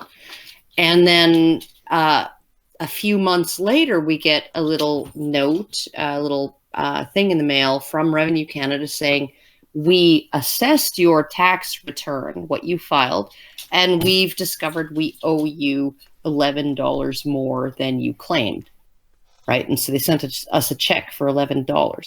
Now, how much because I know I paid my tax person $250 to compile our taxes and file them, tax return and file it. So how much did they pay somebody at Revenue Canada to look over all of that? And for then a government job? Through the nose. Yeah. Through the nose. And find that $11, right? So wouldn't it be nice if we could all file our taxes on one side of one page, and Revenue Canada would not have to have so many incredibly knowledgeable and educated tax accountants who are up on all of the most recent tax laws, right? Wouldn't it be great if they didn't have to actually double check everything, pay somebody to double check everything? Well, you realize what's going on there, right? You realize what's going on there is that politicians are of a certain class of wealth most of the time. They're not usually plebs. They're not usually coming out of jobs at gas stations or as construction workers and becoming representatives at the federal level, right? So the tax code is complicated because it provides either the politicians themselves or the people they make their money on ways to get out of paying their taxes while holding people like you and me to account for our taxes. Because we don't have access Right. We can't pay for somebody to find us every single deduction possible. Oh, it's not just that. The deductions themselves are designed to facilitate people at the higher income level, certain types of higher income specifically, not having to pay as much. And I mean, that's the way it is. There's nothing nice about it. It is something that has been created over time through lobbying and other pressures that, allow people who have old money especially to avoid paying very much in taxes at all. And that's why you see people like the Kennedys. It's why you see people like, the wealthiest of the wealthy congressmen, the wealthiest of the wealthy in business, that their taxes are high, but they have so many deductions that they don't necessarily pay them. But there's still the fact that more than half the taxes are paid by something like 1% of the population. Most of the tax burden falls on a very small set of the population, and there's a very large set of the population that's just too poor to owe taxes because of the bottom end deductions. And that was basically set up to keep people from getting pissed off and fighting back against the tax system. So you have it at both ends there. And it's one of the reasons, I think, why so many people have heard such vehement arguments against, say, a flat tax system or a narrowly tiered, far lower percentage tax system with zero deductions or very, very few deductions, because then people would have fewer ways to get out of paying their taxes. It would be easier for them to know exactly what they were paying, especially if it wasn't, deducted from your paycheck, and so on. And it's a lot easier, especially with women who either work part-time and they're not breadwinners for their family, women who don't have jobs, women who, like, their income is gravy in terms of their family's needs, or their income doesn't go toward their family, it's just their fun money. To look at, well, yeah, they're taking a quarter of my paycheck, but it's no big deal. When that paycheck has to go to support a whole family, when you're looking at, they just took a week's worth of groceries out of my paycheck, it's a different deal. And you look at those deductions and they are annoying, they are upsetting. If you had to pay all of it at the end of the year, you would be much more likely to revolt against the system one way or another. And this is one of the reasons why, back to the women's suffrage thing, one of the reasons why women's suffrage sort of has allowed government to grow the way it has. Male voters are more likely to look at, this is what the government wants to make me accountable for. This is what the government wants to take from me. This is what the government wants to do to me. This is what the government wants to take from my family. This is what the government wants to do to my family. This is the way in which the government will restrict my family. Female voters look at, this is what I'm getting from the government. And they don't think of it as, this is how the government is hurting the employer that pays my breadwinning paycheck for my family, if they're not breadwinners. They don't look at it as, this is how the government is going to cause my employer to reduce my hours, if a reduction of their hours isn't really going to matter that much. They don't look at the restrictions as a big deal if they're not the ones on whom the limitations are going to be a burden. So this is what we get with women becoming a not necessarily a voting bloc, but a voting force. This increase here in how much our government relies on taxes and how much tax our government spends on stupid stuff. This red here that is what we get with women as a large mass of voters without being equally accountable and equally responsible in society to the way men are. Well, one of the things that I want to draw attention to too is that it's not just the amount of spending. It's what has been pulled under the rubric of the federal government. You know, like before women's suffrage, there was no federal Department of Education. There was, you know, like the federal government was seen, at least in the United States, right?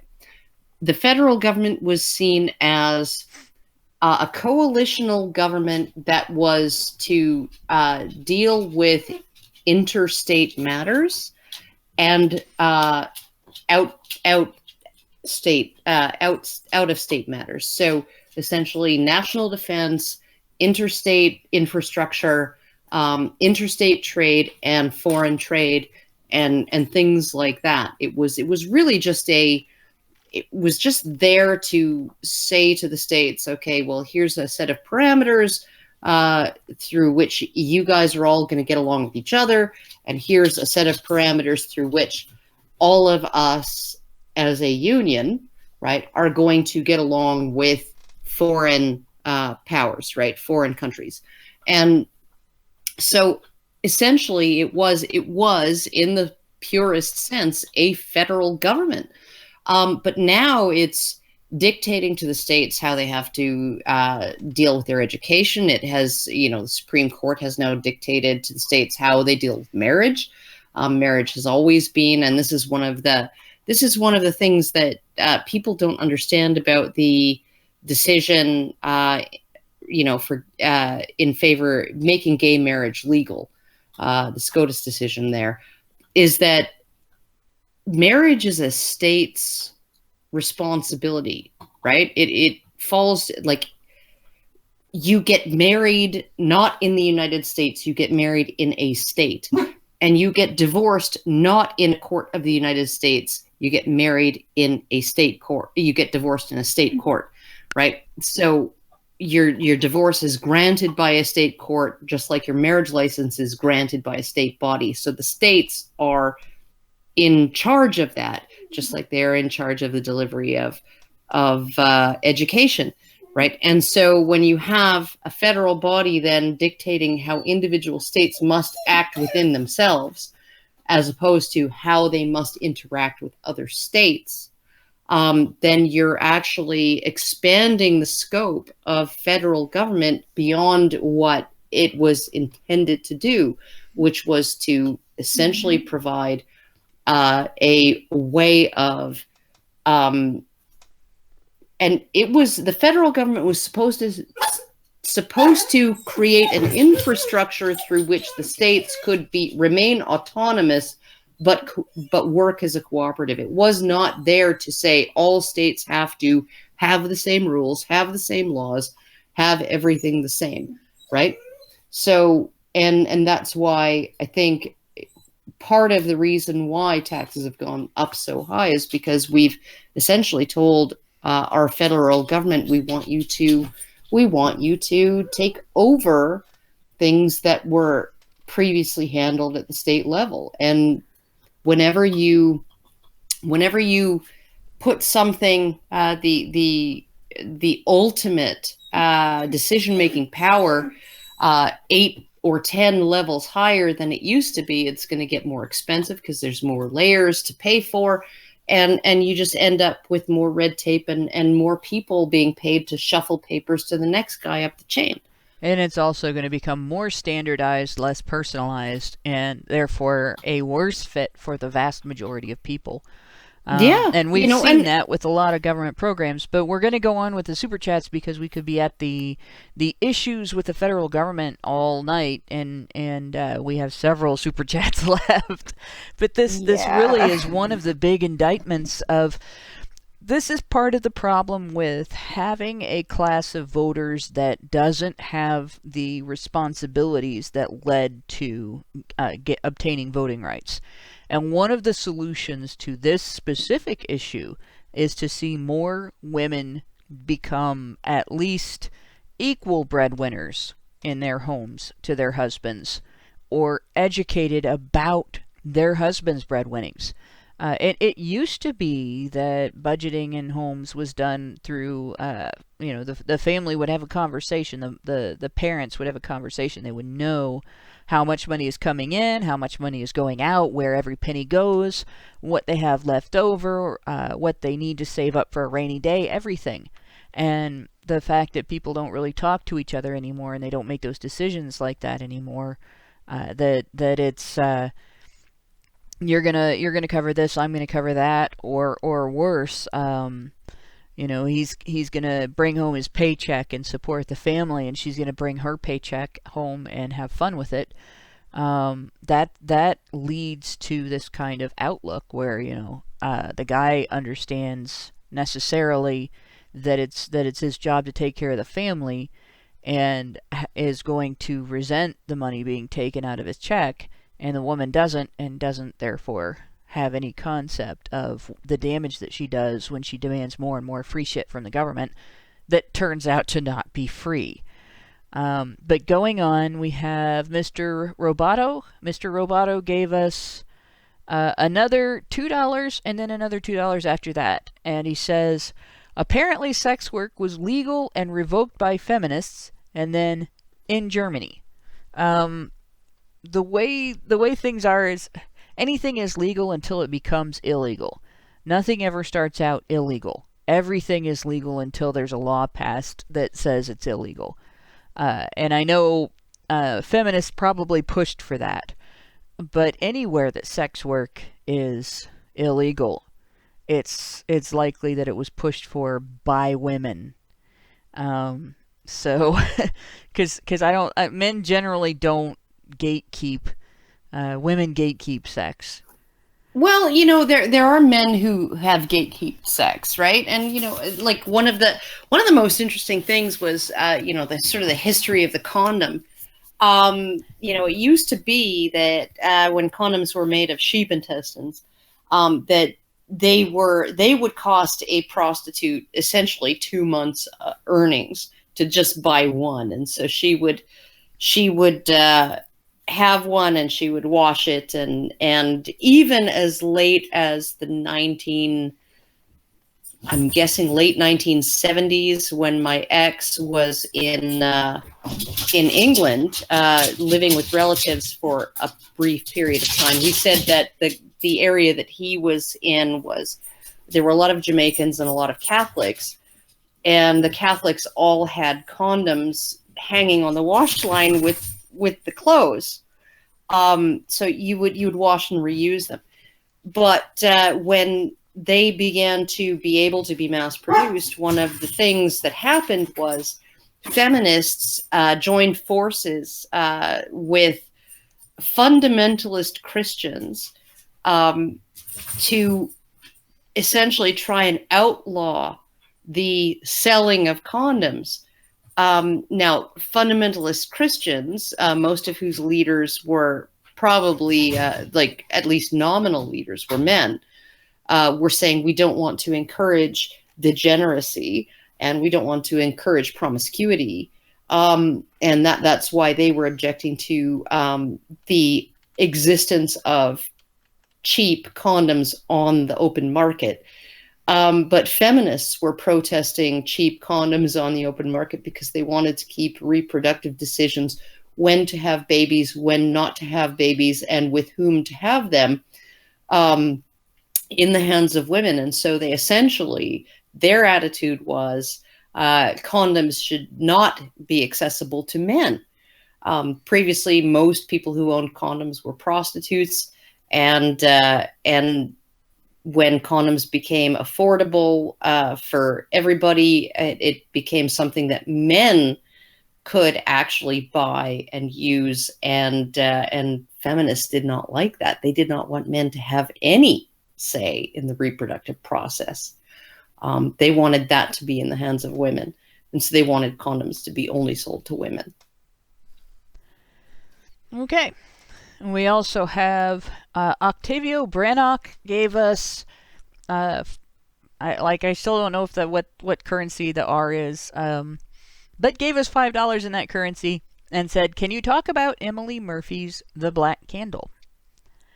And I believe Emily Murphy was the one who was anti-Chinese. I think that's what that was about. She was a Canadian women's rights activist. So I don't know. You guys might know a little more about her. Emily Murphy was not just a women's rights activist. I mean, she engaged in all kinds of stuff. I think, as far as I can remember, regarding prison reform and other things. So I'm not like 100% up on everything that she did, but I think she was a eugenicist. Just like sort of a Margaret Sanger type of person. But don't quote me on that. I'm just going by just little bits and pieces that I've read, and I may even be thinking of somebody else. So, yeah. I'm a little in the dark on that one. So, yeah, sorry. Well, most early feminists were, full on board with the eugenicist movement and all of that. And you see, they were racist. They had ties to the KKK and and all of those things. So, according to Google, just the little snippets here I'm getting, from it gives Wikipedia entry top, but it says here. In her book, The Black Candle, she wrote, "It is hardly credible that the average Chinese peddler has any definite idea in his mind of bringing," let's see if I can find the rest of that, of bringing about the downfall of the white race, his swaying motive being probably that of greed, but in the hands of his superiors, he may become a powerful instrument to that end. Becoming powerful instrument to bringing about the downfall of the white race. So she was a bit of a white supremacist there. I also see her having been anti-marijuana. When coming down from under the influence of marijuana, the victims of marijuana. Okay, so you guys that toke, you're all victims of joints or whatever. The most horrible condition imaginable. The victims present the most horrible. They are dispossessed of, their natural and normal willpower, and their mentality is that of idiots. If the drug is indulged to any great extent, it ends in the untimely death of its addict. That was her statement. Yeah, no. It's actually like I was actually listening to a history of the legalization or the history of pot in Canada. And Emily Murphy was instrumental in criminalizing pot in Canada. If it had not been for her, it probably would always have been legal. We didn't have pot in Canada. In fact, we criminalized it. It was in the 1920s or something like that. And on the advice, right, because there was a sort of an international committee gathered on different kinds of drugs and different types of addiction and what should be considered illegal and what should be a controlled substance and all of that stuff, right? And so the Canadians we didn't have pot, or at least we had no idea that we had pot. If we had pot, the government didn't know. Right. So it was just kind of thrown in there among cocaine and other things. Right. And morphine and the rest. Right. So essentially, it was a recommendation from the U.S. that pot be criminalized. And Emily Murphy was one of the few people who actually focused on pot and spoke out vigorously against it and presented all of these horrible symptoms that were attributed to pot based on reefer madness and stuff like that, right? So she was just like really playing on, and she had a lot of cultural cachet and political clout at that point. And so essentially that she's one of the primary reasons why pot was illegal in Canada. And it was 2 decades before the first arrest for pot possession in Canada, after we criminalized it. So what you're saying that's how little pot there was in Canada. So what you're saying is Trudeau is oppressing women by legalizing marijuana. Yeah, he did something anti-feminist and he doesn't even know it. Feminists, it was feminism that outlawed, that got pot outlawed in Canada. He reversed the decision of the most, or the opinion of the most prominent and famous of feminists in Canada.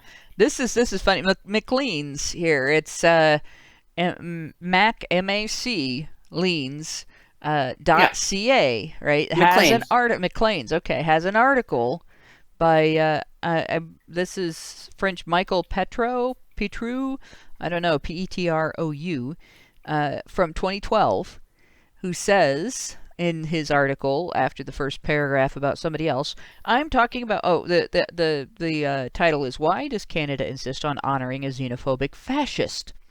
I'm talking about Emily Murphy, one of the so-called famous 5, who launched a case seeking to prove that women were persons and could therefore sit in the Senate. Her image, in statue form or on murals, blights Parliament Hill and several other locales across Canada. This month, Canada announced she would appear on our new e-passport alongside Terry Fox. Murphy might have believed that women were persons, but she wasn't so sure about pretty much anyone who wasn't as lily white as her. Mexicans, Chinese, Greeks, don't even get her started on, quote, Negroes, end quote. She was a racist. So were a lot of people early last century, but as Mark Burry explains in a recent essay, Murphy took her bigotry to strange and creepy extremes. Her 1922 book, The Black Candle, revealed an international conspiracy of non-whites who had banded together to corrupt the purity of the white race with the help of drugs. Known as, quote, the Ring, end quote, this clandestine network was relentlessly working to turn virtuous British Canadians into sex slaves and drug addicts. Murphy's solution to the threat non-whites posed was to deport them. So there you go. That's Canadian suffragette feminism, deporting non-whites and outlawing pot. That's great. It's absolutely, the whole thing is freaking hilarious, because I mean, like, when we look at these people, you know, as sort of paragons of virtue, and then we have a little bit of a, you know, Margaret Sanger talking about how we need to breed a race of white thoroughbreds, and birth control, right? She was the founder of Planned Parenthood. The whole purpose of birth control in her eyes was to prevent the darkies from reproducing like weeds. So apparently the title of her book was actually just a reference to Black Dick. It was the inspiration for the Cards Against Humanity card, Big Black Dick. You know, like, and I can't. I'm not going to say Emily Murphy was all bad. Okay, no, nobody's all bad or all good, but that was pretty bad. If I recall, she actually did engage in a huge amount of demanding lobbying for prison reform. So, you know, straightening out, or at least limiting, placing limits on corporal punishment within prisons, and getting proper nutrition into inmates and things like that, right? If I recall, that was part of what she did. I may be attributing it to somebody else. You mean you may be attributing somebody else's work to her? Yeah. That's a possibility. Let me see. Emily Murphy, her activism, according to Wikipedia. Let's see. She began to actively organize women's groups where isolated housewives could meet and discuss ideas and plan group projects. began to speak openly and frankly about the disadvantaged and poor living conditions that surrounded their society. She, let's see, she fought for women's rights with respect to finances, I guess, following the unjust experience of an Albertan woman whose husband sold a family farm. The husband then abandoned his wife and children, who were left homeless and penniless. She... Oh my goodness, I must be thinking, I'm not seeing anything. She persuaded the Alberta legislature to pass the Dower Act that would allow a woman legal rights to 1/3 of her husband's property. Okay, that's... it's Nellie McClung. It's Nellie McClung. Yeah. That did the prison reform. It wasn't her. So, nope, but that doesn't mean she was all bad, but obviously somebody not being all bad doesn't mean that the bad things they do are not bad. That's true. What did they say? Hitler loved dogs, right? Or at least his dog. So it's not bad to love your dog, but everything else he did was horrible. And it's not made any less horrible by the fact that he loved his dog. So anyway, there we have our Godwin's Law for the show. Going on to the next super chat, we have the DCV Titan, who gave us $2 Canadian. I keep wanting to say $2 Californian. That's terrible. $2 Canadian and say, taxes show Orange Man bad. Tyler Preston gave us $5 and said, the far left are incapable of understanding that being an asshole won't make them any friends. Most assholes have that problem. Yeah, you'd think that they'd... I always thought that they were supposed to be the more empathetic ones. You'd think that they would understand that being an asshole would not win them any friends, but somehow a lot of them seem to be forgetting. Oh, they're empathetic, but they're empathetic the way sociopaths are empathetic. They know exactly how much they can intimidate people, and they are willing to use that knowledge for their own ends. They have compassion, but they don't have practical compassion. They have self-serving compassion. They want to feel good about what they've done for other people. And how dare you take that away from them by asking their compassion to be more practical.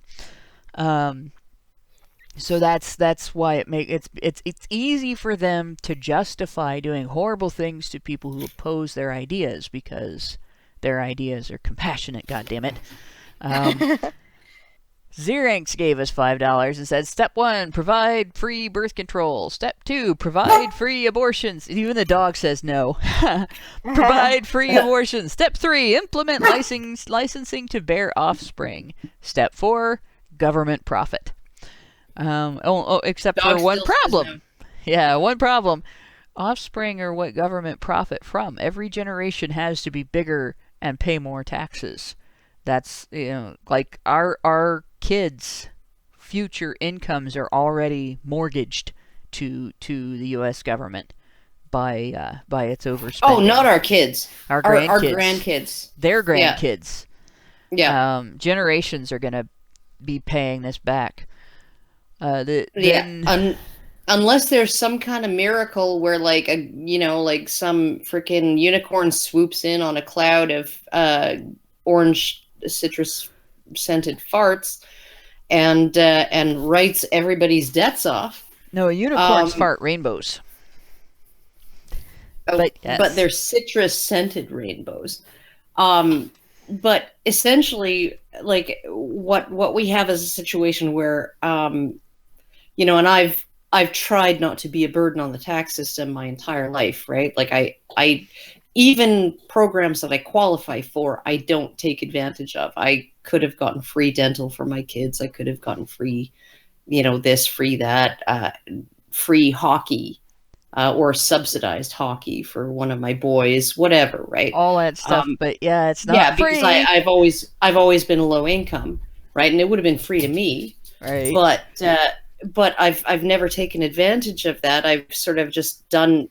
I take advantage of the things that are automatic, right? Like the child tax benefit and things like that, right? That just come automatically when you pay your taxes, or the GST rebates and stuff like that. but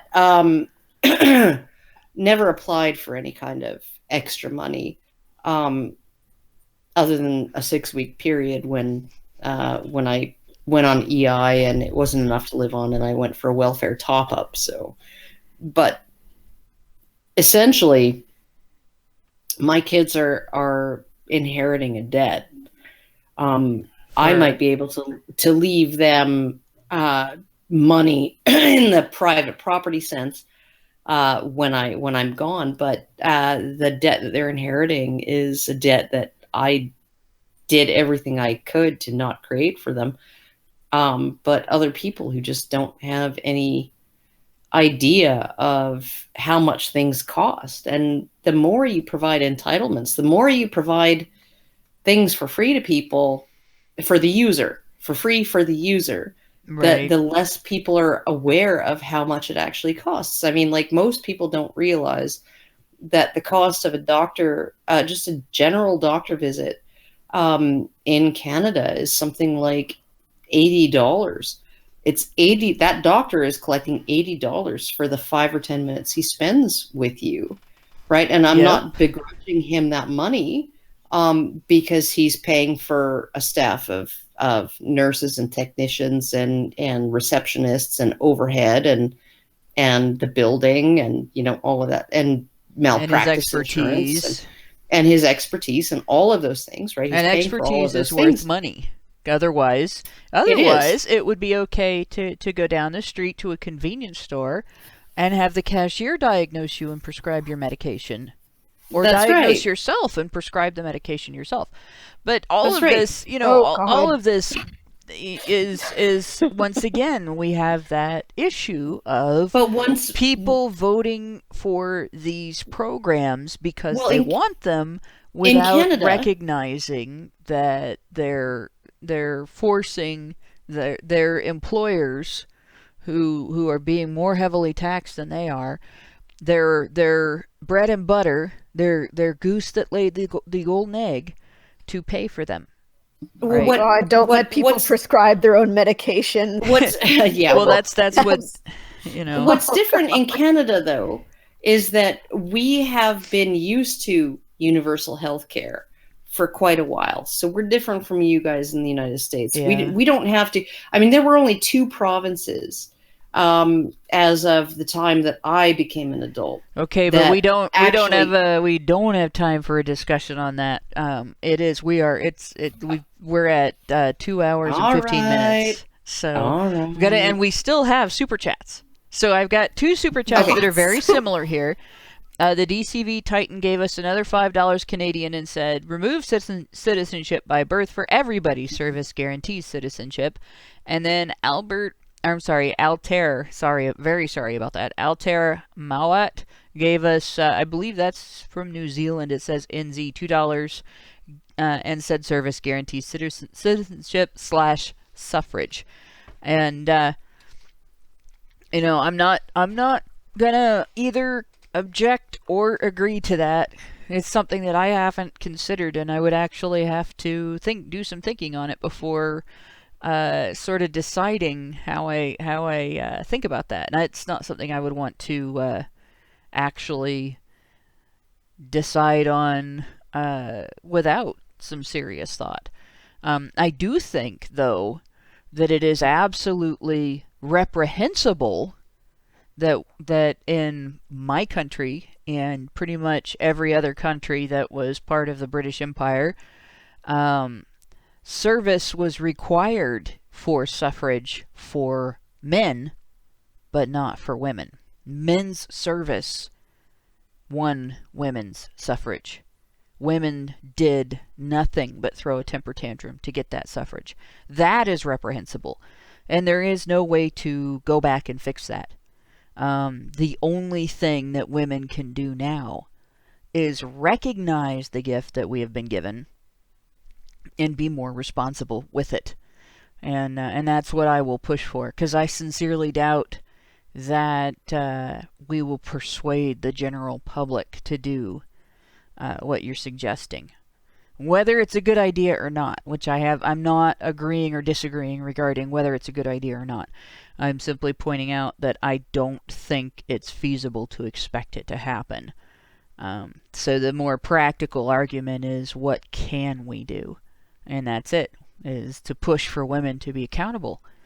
Accountability is really going to be the only key to the future to a successful future.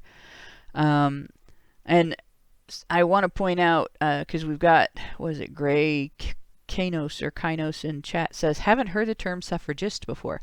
That's because they don't teach about them in school. They teach about the suffragettes. They don't teach so much about the movement for universal suffrage.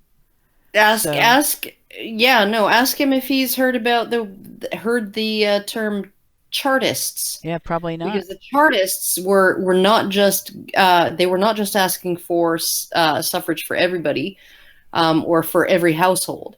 They were also, regardless of class, they were also asking for huge sweeping changes to the democratic process, like secret ballots, which would prevent employers from holding their employees' ballots to ransom.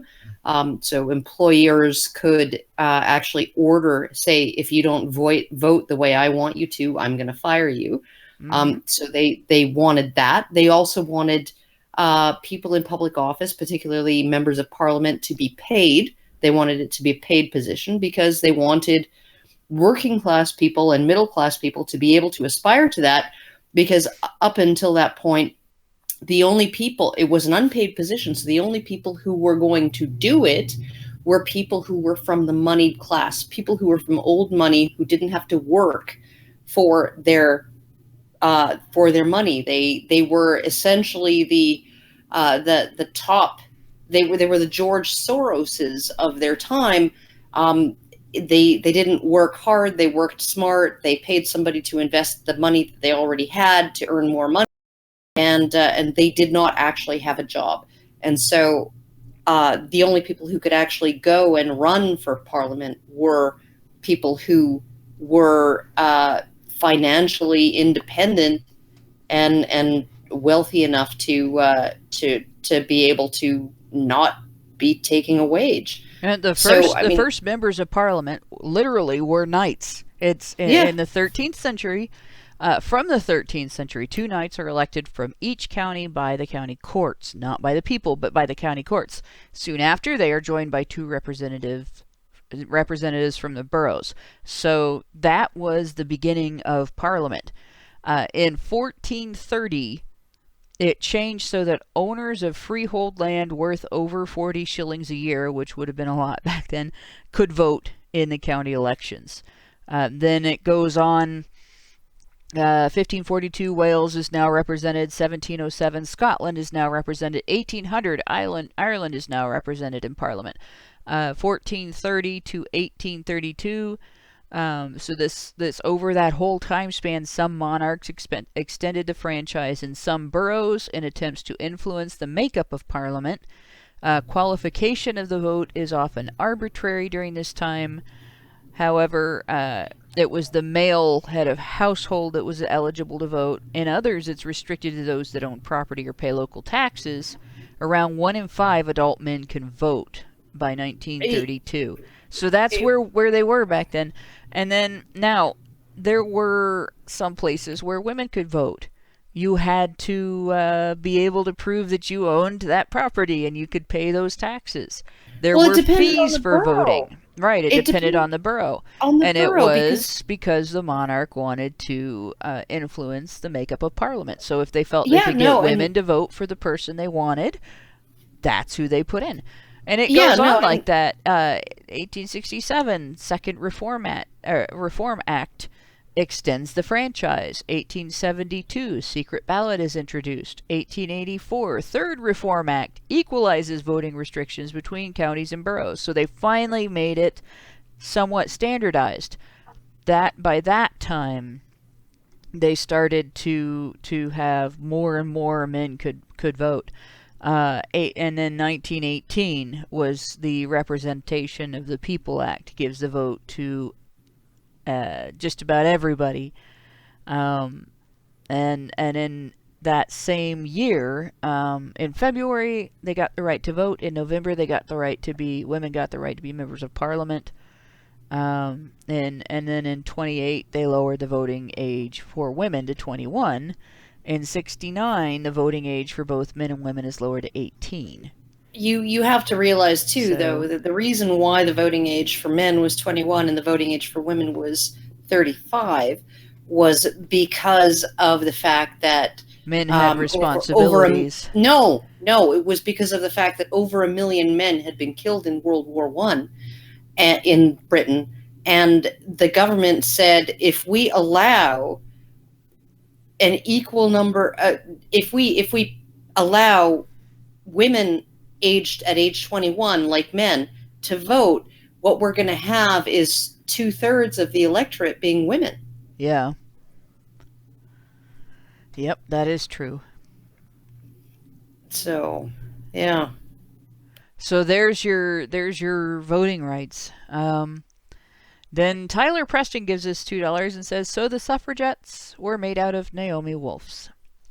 Yeah, they were. Yep. They were. Men are horrible, and we hate them, and we want them to go to jail on our behalf, and give us the right to vote. Suck. Yeah. Now, feminism. This is something that I have to repeat. Feminists have never accomplished anything without demanding that men give it to them. They have never done anything on their own. They've only ever agitated for men to fix, in their eyes, conditions that they were dissatisfied with. That's all they have ever done. Even now, even when they're demanding that birth control be paid for through the government by the taxpayers, they are demanding money from men. Men pay the vast majority of taxes. Yeah. So, feminists never accomplished anything without men, but they still hate them. Even the suffragettes in the UK admitted that they admitted that they had a majority in Parliament in favor of women's suffrage as far back as like 1895. So the men in Parliament were in favor of women's suffrage as far back as 1895. It was John Stuart Mill who introduced the idea in 1865, right? But the suffragettes could never introduce a bill that was satisfactory to the parties that represented the working class, right? Because the parties that represented the working class were representing working class families, and the suffragettes only wanted votes for wealthy white women. Yep. Albert Nada gave us $5 Canadian and said, even with a kid, you could still give your guy some hand release. It's not so much the act as it is the just physical affection. And there's a lot of things you can do. But when we brought up sex, I was thinking of actual like sex. But like having children is definitely no excuse to withdraw affection from your spouse. No, not affection. Ridiculous. No, but it does. It does change. It changes things a lot as far as what your logistics are. I'm gonna tell a very brief, funny story from after I had my first. Make it very brief because we're at 2.5 hours My parents were staying in a hotel. We were living quite far away from the rest of my family. I had my first kid. And my parents came and they were coming to just hang out in the house with us. And my mom was like, we probably should have phoned, and we should definitely knock. My dad was, we should definitely knock. And my mom said, why? And my dad said, because they might be having sex. And my mom said, she just had a baby like a week ago. And he said, I didn't notice that her lips were chapped. Wow. Damn. Oh, boy. And with that, we will go on. Daniel Patterson gave us $5 and says, can Karen impersonate Big Red for me? Anyway! away! Oh my god! I just traumatized my dog. Yep, see, there you go. Big Red traumatizes puppies. Hokibukisa gave us $4.99 and said, OMFG, if we could end all free shit, so much would be fixed. And yeah, that's true. Since it's not free. The DCV Titan gave us $5 Canadian, said there's 201 people in chat and only 12 likes/dislikes. Clang, clang, shame. Clang, clang, shame. So everybody smash that like button to satisfy our Titan. And also it'll make me very happy. I might even sing again. Just kidding. Exploding Pretty gave us $5 and said, I send super chats for attention, dude. Well, that's your attention for the day. Attention. We will focus our attention on Exploding Pretty. And what is that? A penguin? Oh. I'm looking at the super chat thingy. Everything is a thingy if I don't think of the word right. But it looks like the pretty. It looks like a penguin in the back room there. Oh geez, and I waited too long. We got another super chat. But the DCV Titan gave us $5 Canadian and said, if you rub a unicorn's horn, you'll get a magical unicorn mayonnaise. It's rainbow colored. There we go. The Spencer Fencer gave us $5 and said World War I sounds like Rwanda now. Men died in the Rwandan genocide and now it's 1-4 men to women. Women are now the majority government. Feminist victory. Victory! Feminist victory. Well, the only problem is the feminist, real feminist victory would be if it was 1 woman to 4 men and all 4 of the men were enslaved, and the woman could just take her pick and have sex with whoever she wanted to at any given time, and the one that she wanted to get pregnant by would be the only one that would be allowed to finish. That's a feminist victory. That's what basically the kind of thing they go for, and she can accuse the other 3 of rape anytime she wants. That's feminism. A situation where there's not enough men to do all the work, that creates the environment the feminists claim they want, but when they get stuck with it, they get upset every time. So there you have it. The situation that we are in today financially with our governments, respectively in the US and Canada and the UK, with our debts, with our oversized programs, with our government officials trying to figure out, I believe in the UK they call them austerity laws, but essentially it's welfare reform. And all of those are all pretty much due to the fact that when women got the vote, all they got was the vote. They didn't get the accountability, they didn't get the responsibilities, they didn't get the awareness that those responsibilities bring with them that men had prior to obtaining the vote. Men for centuries had those responsibilities and that awareness without even having the vote. And by the time they were allowed to vote, they had that nailed down. They understood what they were dealing with when they would vote for or against a particular initiative. And when they asked the government to spend money, where that money was going to come from. Now we have men raised by single mothers who grew up basically sucking from the government teat and have no idea, none really, where that money comes from and what damage is done to the economy when they ask for more. So it's a lot of changes that need to be made, and we'll probably never see the franchise change. I doubt, I should say change in the reverse. I mean, they're right now in the United States, they're arguing to extend the vote to 16-year-olds. They're also arguing to extend the vote to people who are not citizens. Yeah, and a 16-year-old in the United States cannot drive a car without a legal adult in the car with them after they've gotten their permit. When I was 16, I could drive. If I got my driver's license at 16, I could have driven. I could have driven clear across the country if I wanted to, and it would not have been illegal. At 17, I had a job, like an actual official job. Like, I was working when I was 15. I had a job when I was 15, but I had a officially hired into, by name, working for this company job at 17, and a driver's license to be able to get to work and back, and I didn't have to have an adult in the car with me. So things have changed dramatically since then. 16-year-olds are less adult than they were when I was 16. But people want to let them vote. But with that going on, and with people wanting to let illegal immigrants, not just immigrants, but illegal immigrants, vote, people who are not citizens of the country, who are here in violation of the laws of the country, wanting them to vote,